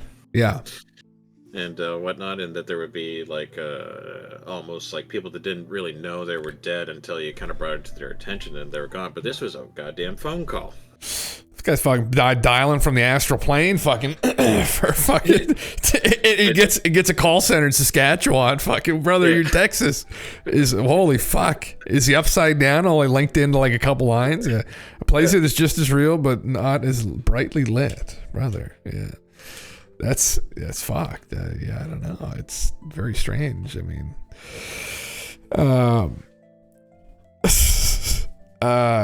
he's fucked up the number. Yeah, how strange. I mean, I've heard other stories. People talk about this too, where like there's some like NDE stories, which is near-death experiences, where they felt like they were in some kind of a mirror, like shadow kind of realm, like a mirror world to our own. Kind of like a purgatory that people live in, which is very interesting. I remember, and now this is probably just to do with trauma that I was sustained from what happened, but after a good friend of mine had passed away, a couple of us had dreams of him coming to us, which is, is there something to that? Maybe. Is it a psychological phenomenon that happens when you lose someone very close to you and you're trying to cope with it? Yes, it is. Now, when the thing that they say to you mirrors exactly what they said to another friend of yours, that's when it gets a little bit more weird, where it's like he had effectively told me and a friend of mine the exact same thing in the dream, like verbatim, which is like, okay. And he didn't really, not something that was like brought up in conversation ever either, kind of unique. But anyway, there was a dream I had of him just like wandering through this kind of purgatory, which was kind of like a shadow realm of this world. And there was like, I remember the feeling in the dream of like these terrible people, like people who had like murdered and raped and killed, and that those kinds of people were in this place stuck. And that he was in this place. It was a horrifying thing. It was like a terrible nightmare because you just lost somebody tragically, and then you have to, that's the thought that's in your mind. It's like, are they just, and this is a common theme in religion. Tales from the Dark Side quote. Oh, interesting, man. Fuck, yeah. Yeah, that people are in some kind of a purgatory, or they descend into hell, right? Especially when people die poorly. If it's to do with like suicide, or they're murdered, or their life's a young person or younger person whose life is like abruptly ended. I think it's something that you would have trouble with, and then you worry that they're in this, like, because that's a hellish place to be in when you're in that headspace and make that decision, that they continue on in some kind of a hell. And that might have something to do with it. But tons of, it's part of, you know, the human experience of people contending with this. So, but who knows? I don't know. Can you make phone calls from this fucking place? Like, can you fucking hit your boy up? Phone Like, call is like, how does that work? How does that work, the phone call? I don't know. Fucking, you gotta find the right phone, I guess. Whoever fucking made this whole simulation is a bit of an asshole and say, well, we'll put one phone. You get one call. Don't fucking put the wrong number in. This motherfucker put the wrong number and got Saskatchewan, Canada. Fuck. Some kind of interdimensional phone. Fuck. I was trying to fucking call someone. This guy gets a call center. It's like, fuck. But then he doesn't know that he's died either. And it's funny that is something, anyone who's watched ghost shows over the years, I was actually just talking with this with my partner, because I told her maybe some Sunday she should come on with us and tell some stories, because she dated a guy, and he was, years ago, he wanted to work in like production, like movie production and stuff. And so mainly she ended up doing this, but she worked with some people, and they wanted her to do this like ghost show, because in New Brunswick there's a place called the Algonquin. I was about to say, why don't we could even just go set up there, see if we could hunt the ghost of the Algonquin. Well, we should, but she did that. She did that, and I don't know if they have any footage of it. I think the idea was it was kind of like a pilot, and they were going to maybe try and do a little show around it. But they had everything set up there, and it's a classically haunted place because there were a bunch of people that died. There's a couple particular ghosts people still see to this day. One is of a woman, a young bride, and what had happened was in this particular room even, but like 100 years ago in the early 1900s, her husband stood her up on their wedding day while she was at the altar. He didn't show, and she killed herself later that night in the room. Classic man thing to do. And although typically it's the other way around, I have to say, usually it's because a woman will come out afterwards and they'll like sometimes stand the man up. But in this instance, it was a man who ran off on her, and she killed herself, and she's still seen. And there was a fire that killed a bunch of people, like kids, women, men, children, in one side of the building. And there's a famous room in the Algonquin that it's notoriously haunted. And you can get these talk box things, and supposedly people think that they can pick up voices and hear voices and shit. And they had all got some really weird activity. The TV had turned off and on, doors will open and close all over the facility. But she had some very weird experiences. She slept in the fucking room, which, you know, I mean, I'm not a super superstitious person, but like if someone tells me, Jim, that room's haunted, fucked up shit happens, and I'm like, all right, I'm not going to sleep in there tonight because I'm not going to just steer clear of that room. Yeah, it's like, I'm probably good. You know, it's like, it's same with like Jenny, I'll play the Ouija board. I'm like, no, I'm probably fucking good actually. You know, just on the off chance that there's anything to it, I don't want any of the bad voodoo, right? I don't know specifically what the fuck's going on, but anyway, so in regards to this kind of, but they're almost like stuck in a loop. It's almost like Groundhog Day of when people have had encounters or supposedly heard things or seen these beings, these dead people. They're like in this reoccurring, they're stuck in this place where they think they're still alive, or they haven't realized they've died yet. They're like, I haven't realized that I've died yet. And they're kind of, and it's some kind of weird purgatory that they're in. And as a woo people, like channelers have supposedly said this. And actually someone said that to me when I went to go see them. But I don't fucking know what to think of it all. I don't know what to think of that. We really don't know. That's the thing. We just have stories. But maybe it's something we should do again. It would be kind of fun to go and scare the shit out of ourselves. I'm trying to think if there's anything more local to us. The Algonquin's like an hour well, more than that. It'd be quite a drive. A little ways away. Yeah, it's a little ways away. You'd have to stay. Then we have to go to Leaky's place and just do CE5 in his big backyard. We should do that. I mean, yeah. Well, that's the other. Well, that's a 1,000 follower special. Yeah. You think Purgatory's a man-made concept? Well, I think it literally is. Man. Yeah.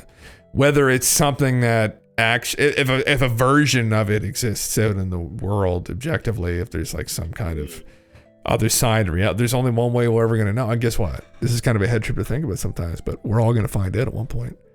None of us here are going to live forever. We're all going to find out. So I'm going to ask a stupid question. What exactly is purgatory?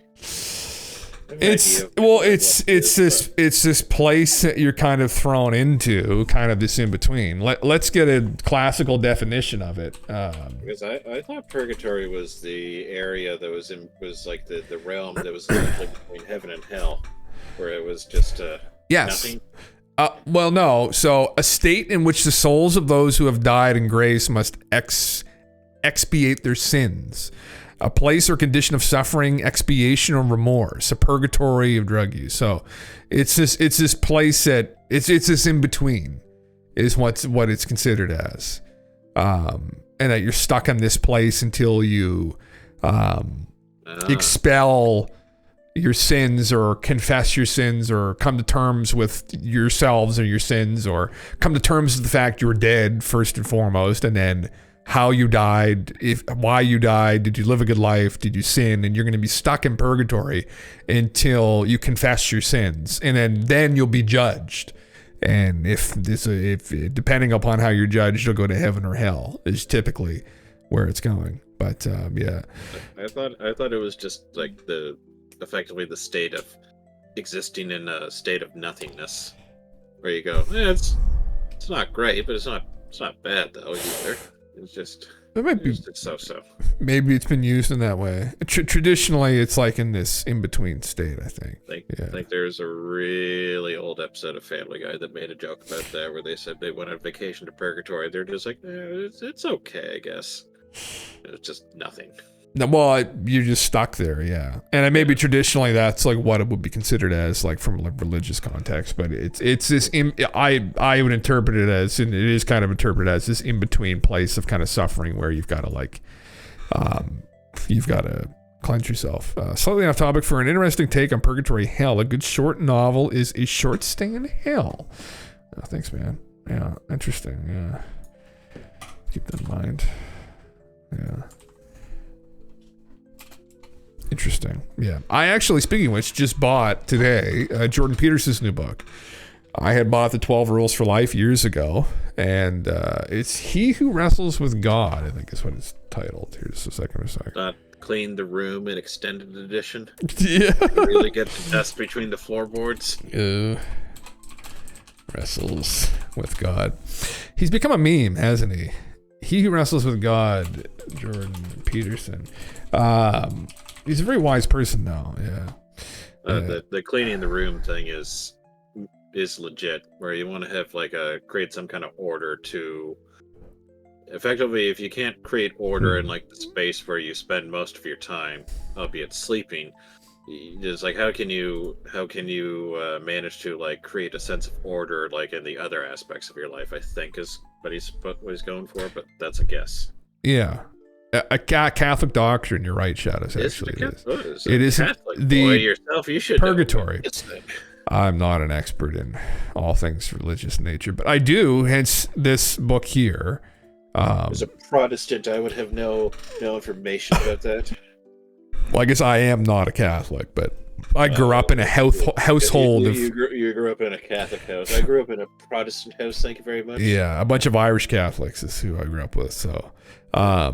I enjoy some of the religious stories, like the Old Testament stories. Like, I have an interest in. I agree with Jordan. I think they're very symbolic and metaphorical, and they're important. And that was an argument actually one of our professors Murray made. I won't say his last name. GALENTV.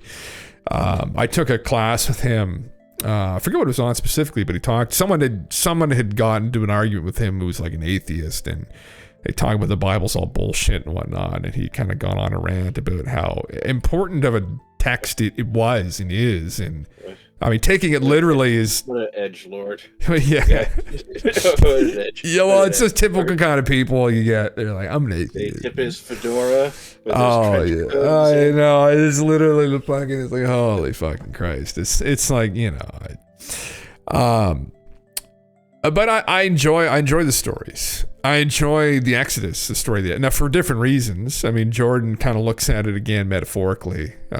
I may look at it a bit more literally and have an interest in it from the catastrophist kind of bend. But anyway, I enjoy his writing style. He's a really good writer. And I think he's an important intellectual of our time. And so, I mean, I don't read a lot of novels or books at all anymore, really. I mean, I read a lot, but I don't really sit down and read books as much as I should. I used to, so.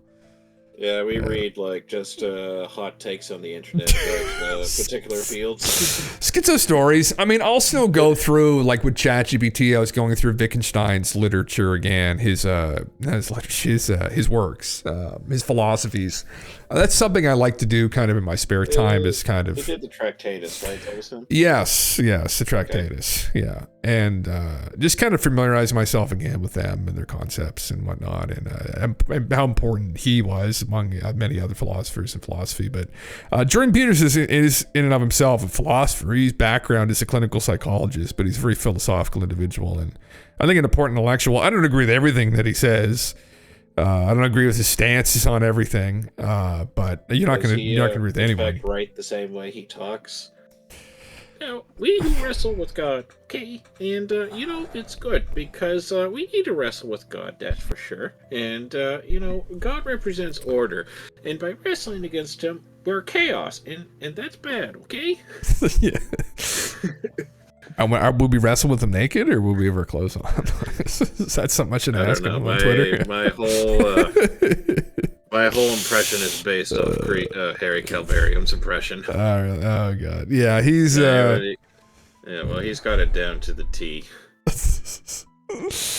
God, were you there the day he did his Jordan Peterson impression, recited the whole synopsis to Neon Genesis Evangelion? No. That was fucking good. That's that would be brilliant, actually. Yeah, that's it's like, okay, so you have Shinji Ikari, okay, and he doesn't like his dad, that's for sure. I can't remember. It was solid. I have people have tried to sit me down to Evangelion more than a couple times, and I have actually. It was unfortunately my friend who passed away there was obsessed with it. And I don't know how many times he tried to sit me down and make me watch that. There's a show and there's a movie. And man, I was just not in a state to pay attention to begin with. And I was like, fuck. There's a little bit more to that, but there was a series and then there was a movie or like one or two movies that helped conclude the series. And then there's like 3 other movies that are rebuilds at the same. I don't actually know what the rebuilds are supposed to be, but that's kind of what my understanding of it is.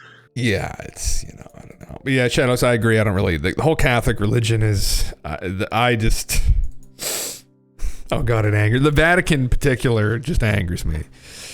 Yeah, you understand it, but you may not agree with it. Yeah, it's not to understand. Conception starts in the sperm, and that's why masturbation is a sin, because you're just committing genocide. There you go. It's that simple, actually, isn't it? Yeah. That's exactly. That's effectively the root as to like why their understanding of like why like masturbation and like homosexuality is a sin is because that they decided that the beginning of human life starts as sperm. And that by ejacking without purpose, without any hope of conception, is like mass murder. Is that like if your balls get so blue, does your hair fall out in that way that it just completely just disappears off the top of your head, like it's like fucking Ring the Monk Ring? Is that what happens?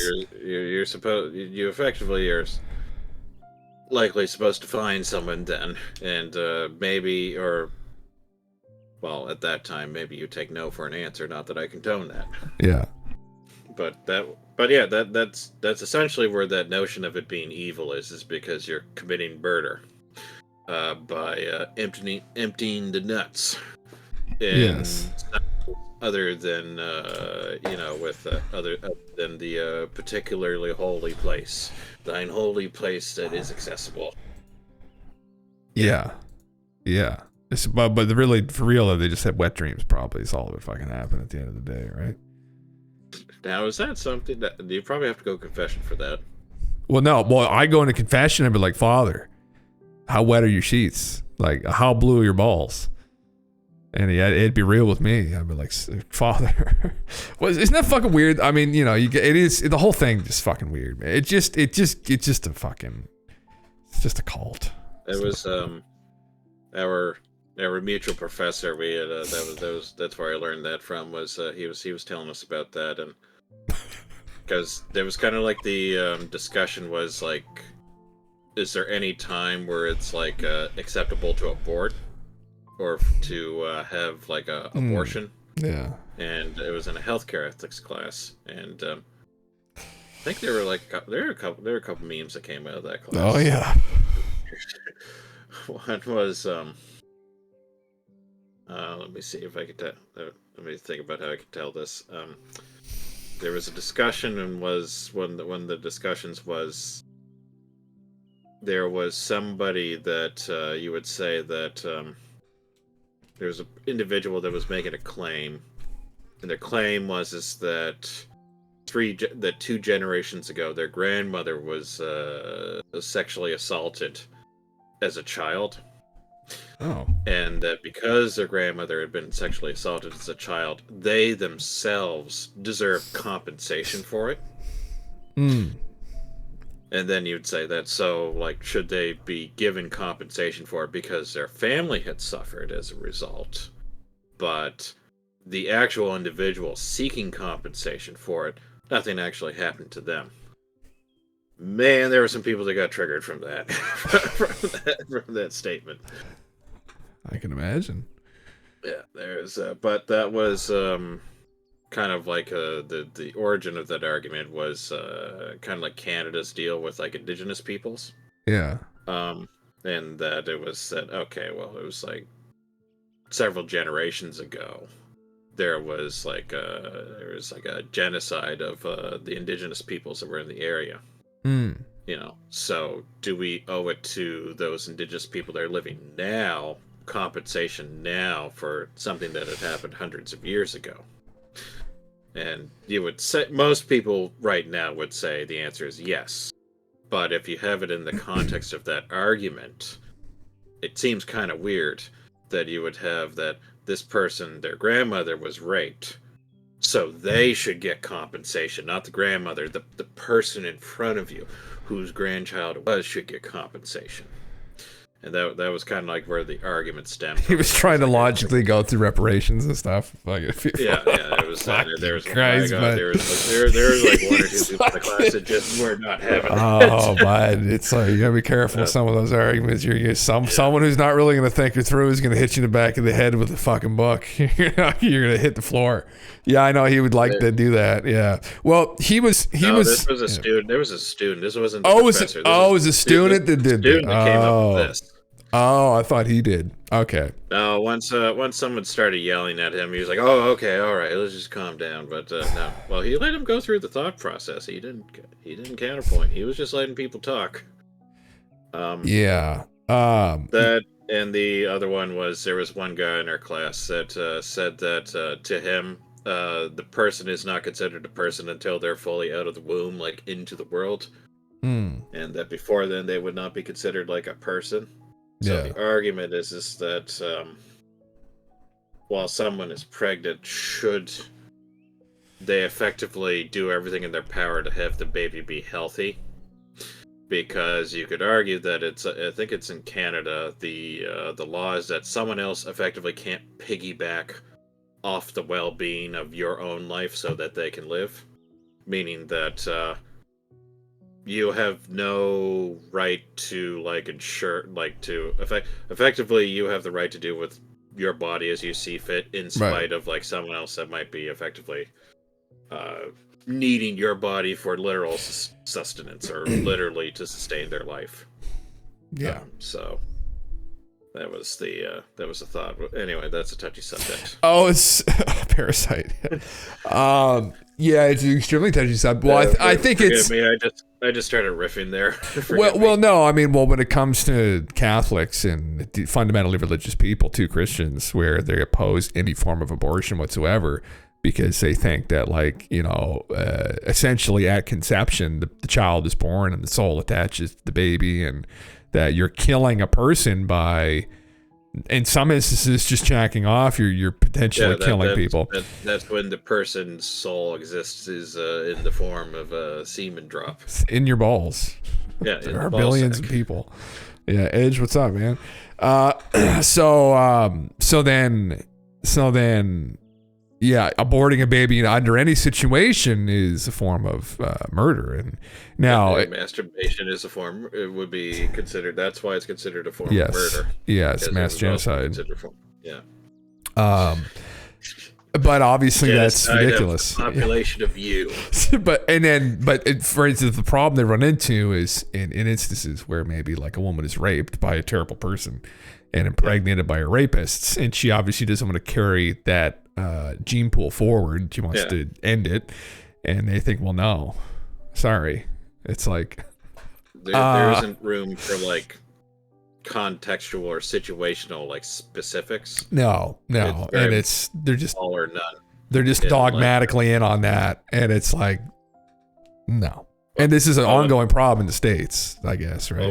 Well, what it kind of is that is like killing of any form ever acceptable ever at any time? And the answer that most people would say is no. So that's where the conundrum comes up. If the answer they would say no, really. So if there are answers that you could say that yes, there are certain times where it is acceptable to kill another individual, then that's when you can bring in like the abortion talk and whatnot. But say when is it acceptable, when is it not acceptable? And Florida, I think, has the stand your ground law. Yes, brother. Yes. Yeah. So they say it is acceptable. Yes. If someone comes into your house. Yes. Uninvited. Yes. To blow that guy's brains all over your wall. Yes. And give your walls a new coat of red. Yeah. Even if they step onto your lawn, right? So let's say some salesman from a internet company like Rogers. They won't stop bothering you. They walk onto your property. You say, you better not come any further, son. And they say, sir, I'm just looking to boom, boom, boom, fucking hit all over the fucking ground. It's just, I warned him. I told that boy, get off my fucking lawn. Yeah. But yeah, I think that's an example there. Yeah. Obviously I think we all think there's plenty of good reasons to I get careful saying this on Twitch. There's plenty of instances where I think ending someone's life is okay. Yeah. Yeah. Yeah, that's the kind of the go-to would be is I think everybody would say like if they were in a situation to like blow Adolf Hitler's brains sky high, and then you would say like that would be like acceptable to say I would absolutely go back, have killed Hitler given the opportunity. Right? Kill Hitler. There's someone threatening your own life for your family's lives, right? Seriously threatening them, like obviously someone yelling like you fucking bitch, like you're a bitch. Like no, that's not worthy of you going and killing somebody. But someone like that's called fighting words. Fighting words, yeah. But like someone like coming in your house with a weapon.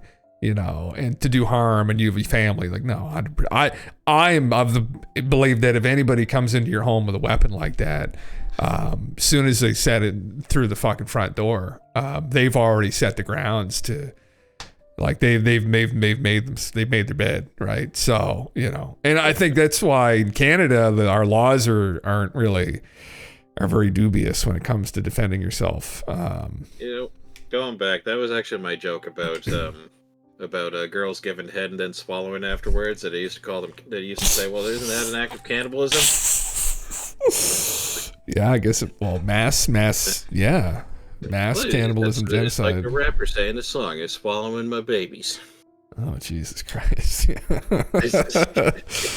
Another good book set. There was I knew a couple people that did not like that joke one bit.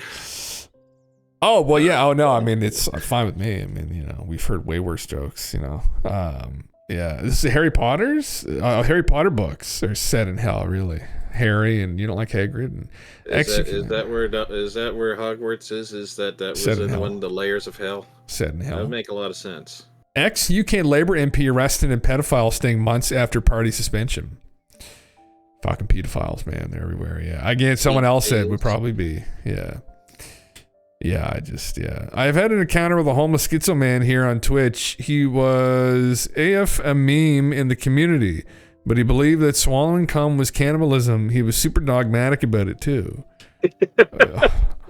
There's wisdom in the man's words. Wisdom in the man's words. Holy fuck, there you go. Just the other day, he'd recently denounced Elon Musk. Oh, did he? Oh, my God. He denounced Elon and then... Turned out he's a pedophile. See, there you go. Fucking, is that the thing? Are they trading that stuff over X now? I mean, yeah, fuck it. Hey, Ian. Is Elon about to not only expose himself for getting someone to power level him while he's a complete bitch in both the Path of Exile 2 and Diablo, but is Elon also at the same time uncovering a fucking mass pedophile ring around the world? Does that make him based or cringe then? He's exposing pedophilia. You see, that's why he has to hire somebody to play Path of Exile, because he's too busy trying to expose people for pedophilia. Two things may be true. Yeah, two things may be true. Can one man be simultaneously based and cringe? Yeah. Two things may be true. Yeah, two things may be true here. Yeah, what Elon tries to say, but he won't even address it. Probably, it's my bet. Yeah. Makes him based and blue pilled. Yeah. He was bragging so goddamn hard about Diablo 4 and how good he was. Yeah, it's too bad. That's probably all gone down the gutter now, hasn't it? That people started to expose him for his. Although I think he could kind of play Diablo 4 though, couldn't he? Like he didn't have a problem around playing He streamed Diablo 4 on many occasions and seemed pretty familiar with the game. So maybe that wasn't complete bullshit, but I don't know. Brother. Diablo I don't fucking know though. Yeah. It was a Blizzard game, so it might be just a bit casual, you know. It might not have been just so tough as Path of Exile. Doesn't that have used a Mana Flask and PoE too? They're the same fucking game. That's a good point though, Train Beast. Yeah, that's a very good point. Are they the same game? Yeah. I mean, I'm not trying to defend him. I don't really know the guy, and honestly, my assessment of him for the most part before he got involved with Twitter was he seemed kind of cringe, but seemed fairly resourceful individual, obviously, like not an idiot, but well, I mean, even before this came out, it should be pretty obvious that he would have to do that because there aren't enough hours in the day. No, yeah. Hendrix, the results from the fog, I did not. Are they on Twitter? Did Buddy post them? I meant to go check that. I never saw them. This is fog over England. No, it's fog over Florida and the East Coast. Oh, but did that originate over the fog over England? Oh, was it England? I remember actually. It was fog over the East Coast of the U.S. So this is it here, I guess. Okay, just a second. Samples from the thick, unusual fog that I shared a video on here in Florida in the backyard, and many states had experienced, were taken to a lab for testing. They found it was saturated with Serratia marcescens bacteria, also considered a parasite. The act of releasing these pathogens onto society is considered biological warfare. Types of Serratia marcescens infected observed in humans can cause UTIs, oh my heavens, bloodstream infections, pneumonia, ocular infections, respiratory tract infections, meningitis, wound infections, and osteomyelitis. You get a fucking UTI. Hopefully no one had their bare dick out in the fucking fog because you're going to get a fucking UTI, but... Is that why, maybe that's why malaria was coming back in the United States? This is Bill Gates. Bill, what the fuck are you doing with the fog now, you fuck? Isn't it strange that large amounts of people have been ill in the last week, yet they're preparing us to take the next vaccine for another virus? Repost from Sudden and Unexpected. Thank you. Like I stated days ago, the chemical fog is saturated with trillions of parasites. Well, Serratia marcescens bacteria are parasites. Now you have friends, they dump millions of tons of biological warfare on us. Samples of testing from the fog taken in Naples. The test results indicate the fog contains Serratia marcescens bacterial. Interesting. Wasn't there like a case of a strange fog over parts of England? Was there? I don't know. Let's ask ChatGPT how unusual this is. Because I know our guy Harry Calvarium pointed me toward. He asked me if I'd seen about the fog a couple weeks ago. I said I had not, and I'm pretty sure I said it was England. Let's see. Is it unusual? Oh my god. I don't know what I'm streaming. Like, I can't fucking spell. All right, I just don't care. I don't know what it is. It's unusual for a sample of fog in Florida to contain. It was over the United Kingdom. Was it over the United Kingdom too? Yeah, there was another one that was over the United Fuck. Kingdom at the end of 2024 or late December 2024. Yeah. Well, that's gonna say who wouldn't have put their dick out in the fog. Honestly, let's just buckle up. Well, we got Snopes has a thing about it. Here, let me read ChatGPT said. Yes, it would be unusual to find Serratia marcens in a sample of fog in Florida, though it's not impossible. It's a type of bacterium that is commonly found in soil, water, and the environment. Typically associated with moist areas such as bathrooms, medical facilities, and occasionally on plants and water systems. It's not typically airborne. Its presence in fog would suggest unusual environmental conditions such as contamination of the water source nearby, or possibly some form of atmospheric transport.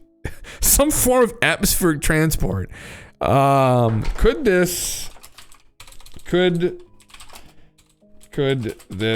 oh my god, have been weaponized and released as an aerosol?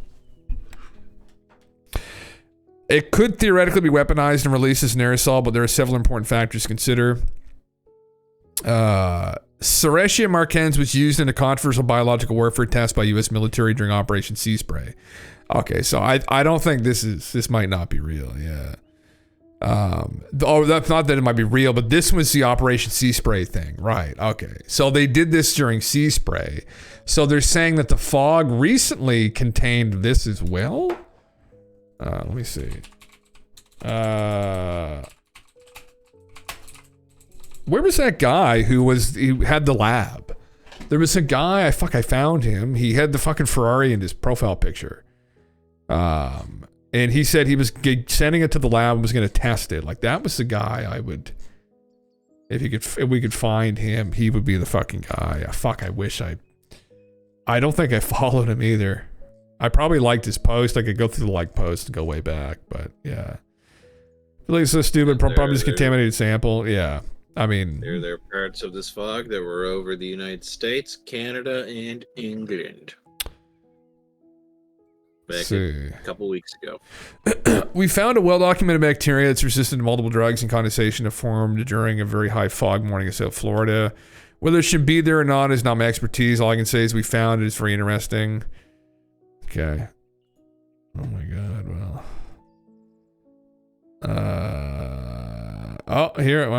I mean, again, who did this? Fog experiment, background, guy with a lab.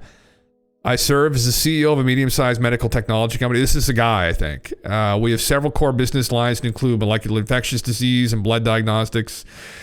Fog experiment. The purpose of the experiment was to collect condensation derived from the fog and test it in a molecular laboratory for a wide variety of infectious diseases. Okay, so this is probably from him here, I think.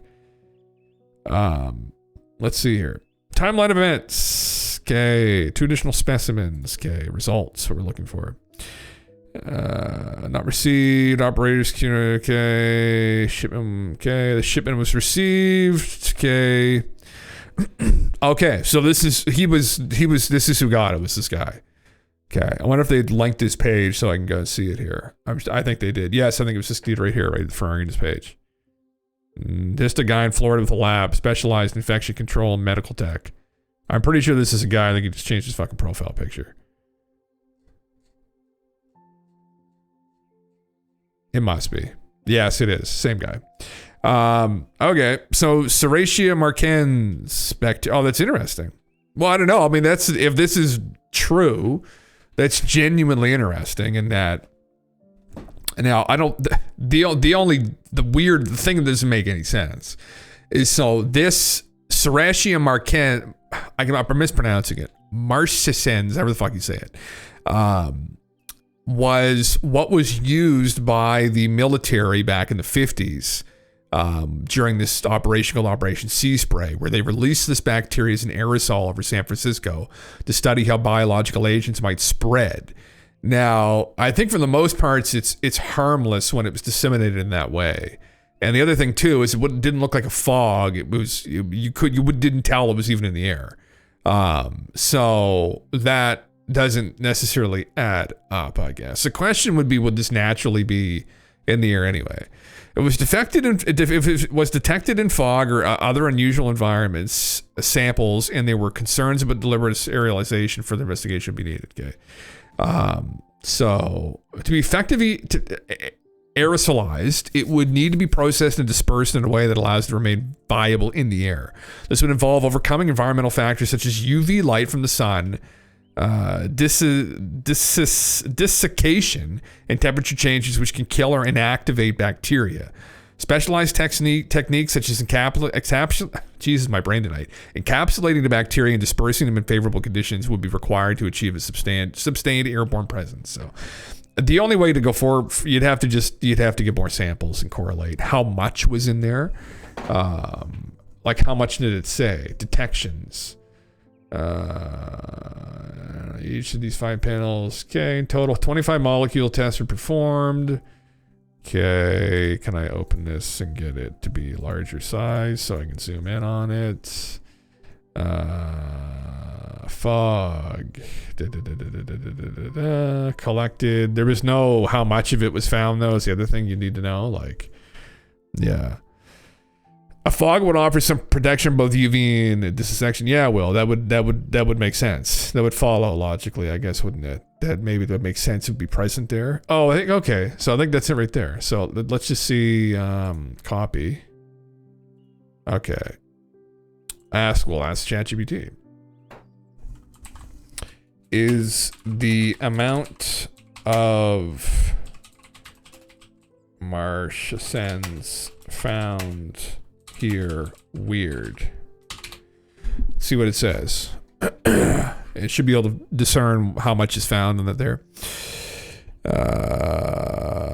During heavy fog conditions, here's an analysis of the amount. It's a relatively small quantity, but the presence of this bacterium in fog is still unusual. It's not typically found in the environment fog samples under natural conditions. Its detection as such a sample could suggest an abnormal environmental contamination source. The report notes that this bacterium is a gram-negative organism and multi-drug resistant organism, which makes its presence even more concerning from a public health perspective, especially if the fog was sampled near a populated area. The detection process used PCR testing, which is sensitive enough to detect small quantities of genetic material. Thus, even though the concentration appears low, the fact it was picked up by the molecular testing from a fog sample points to contamination. Unusual presence. Serratia marquescens is often associated with healthcare environments, water systems, and moist surfaces. It is not a common environmental or airborne pathogen. Its detection of the fog could be the result of contamination from a nearby source, such as water body or industrial process, or even potentially an accident or deliberate release. Okay. What's your bet in that? It's hard to say though. What's your bet in that it was found in Naples, Florida? Yeah, you'd have to get, if you had positive tests all up the East Coast out of the fog for this, then it'd probably be more of an unusual event. But when one isolated area is definitely unusual and raises a few possibilities: natural, environmental, anthropogenic, human-related contamination. Yeah, there's a significant population and a lot of human activity from healthcare facilities to residential plumbing systems. It's known to contaminate these systems, particularly in hospitals or poorly maintained water systems. There you go. Well, less likely, yes, there is. It has been aerosolized in the past as a weapon during Operation Sea Spray. Not literally a weapon, but it was used as a test. So the most likely scenario is that it entered the environment through some form of localized contamination, possibly through water sources, waste systems, or a hospital drainage system. Yeah, and then it got it in the fog. So there you go. Well, that's what ChatGPT thinks. I don't fucking know. It could be Bill Gates and the satanic globalists trying to kill everybody with the they're trying to give Bill Bill wants to give everybody fucking UTIs, all right? That's fucking TLDR on this, right? He wants you to have UTI. He wants it to burn when you pee. He hates you. He hates humanity. Buckle up. Buckle up for round 2. It's just about to begin, all right? God damn it. But if you had your dick out in the fog, that's your own goddamn fault. So we can't help you. Does it matter if you're cut or uncut? That's a whole nother... Maybe you shouldn't have been uncut to begin with. Or maybe maybe you shouldn't have been cut. Sorry. I'm getting confused here. If you were cut, then that's a heresy in and of itself, maybe, right? If you were uncut, you wouldn't have been protected, yeah. You ever see the Alex Jones with the Bill Gates and the pink sweater? No. What was it? Pink sweater, Alex Jones. Like Bill Gates, pink sweater, Alex Jones. No. Is that a thing? Yeah. Destroy the child. Yeah. Corrupt them all. It is most certainly a thing. Jones, Bill Gates, pink sweater. What is that? Finger of the fog button. Bill Gates, poison to food. Bill Gates, Prince of Darkness. He has everything. Is this a video? Is that what it is? It should be a video. Oh God, is this him here? Sitting with the sweater. What is that? Start 2025 by supporting free speech. Enjoy 40% off a membership. An ad blocker in this thing. It's not going to be anything like it was. It's going to take a long time to recover. It's going to be strange. I understand the time for male vitality. That's weird. There's nothing on there. I can't even see. Why is it just not on YouTube? There's all these other fucking... Oh, he wears his pink sweater. Is that what it is? No, but he goes on a big rant. Oh, Jesus Christ. If we could find like the actual meme, I don't know. It doesn't seem... Bill Gates up there with that little chicken neck. You know how he walked? Like a demonic elf. Hey, Bill Gates. And Angelina Jolie going, children. I am Arnold Schwarzenegger. I'm Piers Morgan. Ever seen a Cellini? My name's Glenn Beck. That's Hillary. Hold on, I'm Gary Johnson. Hi, this is Barack Obama without my teleprompter. I was raised by the Ford Foundation and Carnegie Endowment. Welcome to McDonald's. May I help you? I'm Bernie Sanders. Chris Hayes, those glasses, like he's a little smart. I found hit one where he goes off about the pink sweater. Oh my God. Oh. But Bill Gates is wearing a pink sweater. And he acts effeminate. That's all an act, ladies and gentlemen. Behind the scenes, Bill Gates is literally hopping around like a gremlin. I know people that know him just going, get that work done now. 18 hours a day used to take everything over. He's just, They go, well, we got one of the most evil ones ever here. He was a totally satanic demon by age 10, reportedly. He is a monster unleashed on you. With savage will, little cunning eyes, attacking. Like a pit bull just never stops, never sleeps, never backs down. But he's got a pink sweater. Liberal. It's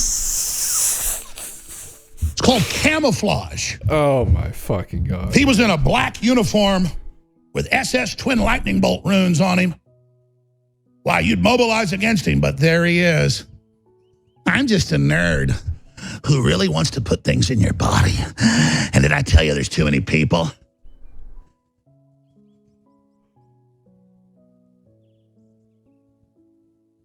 Oh, look at the little, he's so, oh.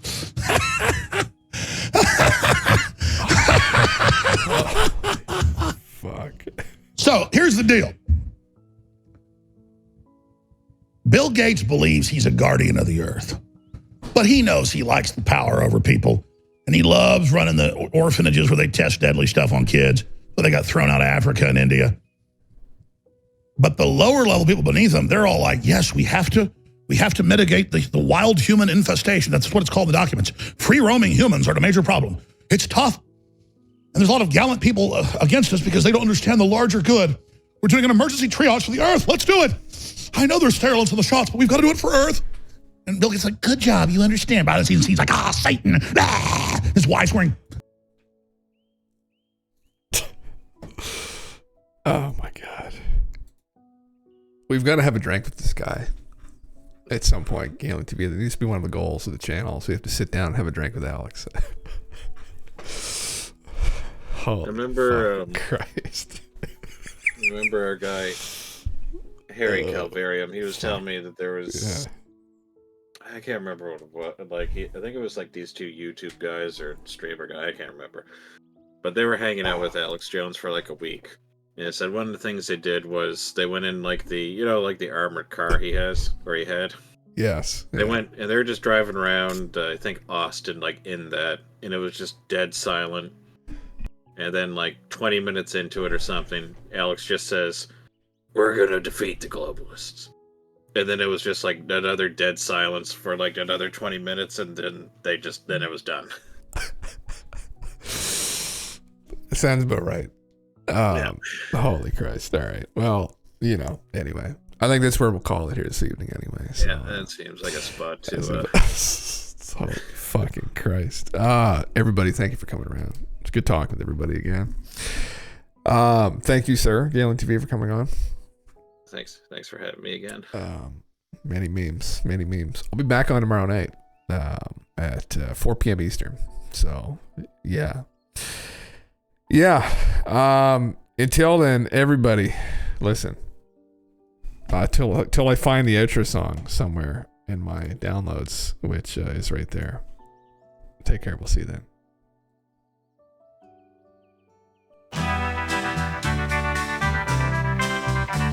It's 7 in the evening and everything is fine.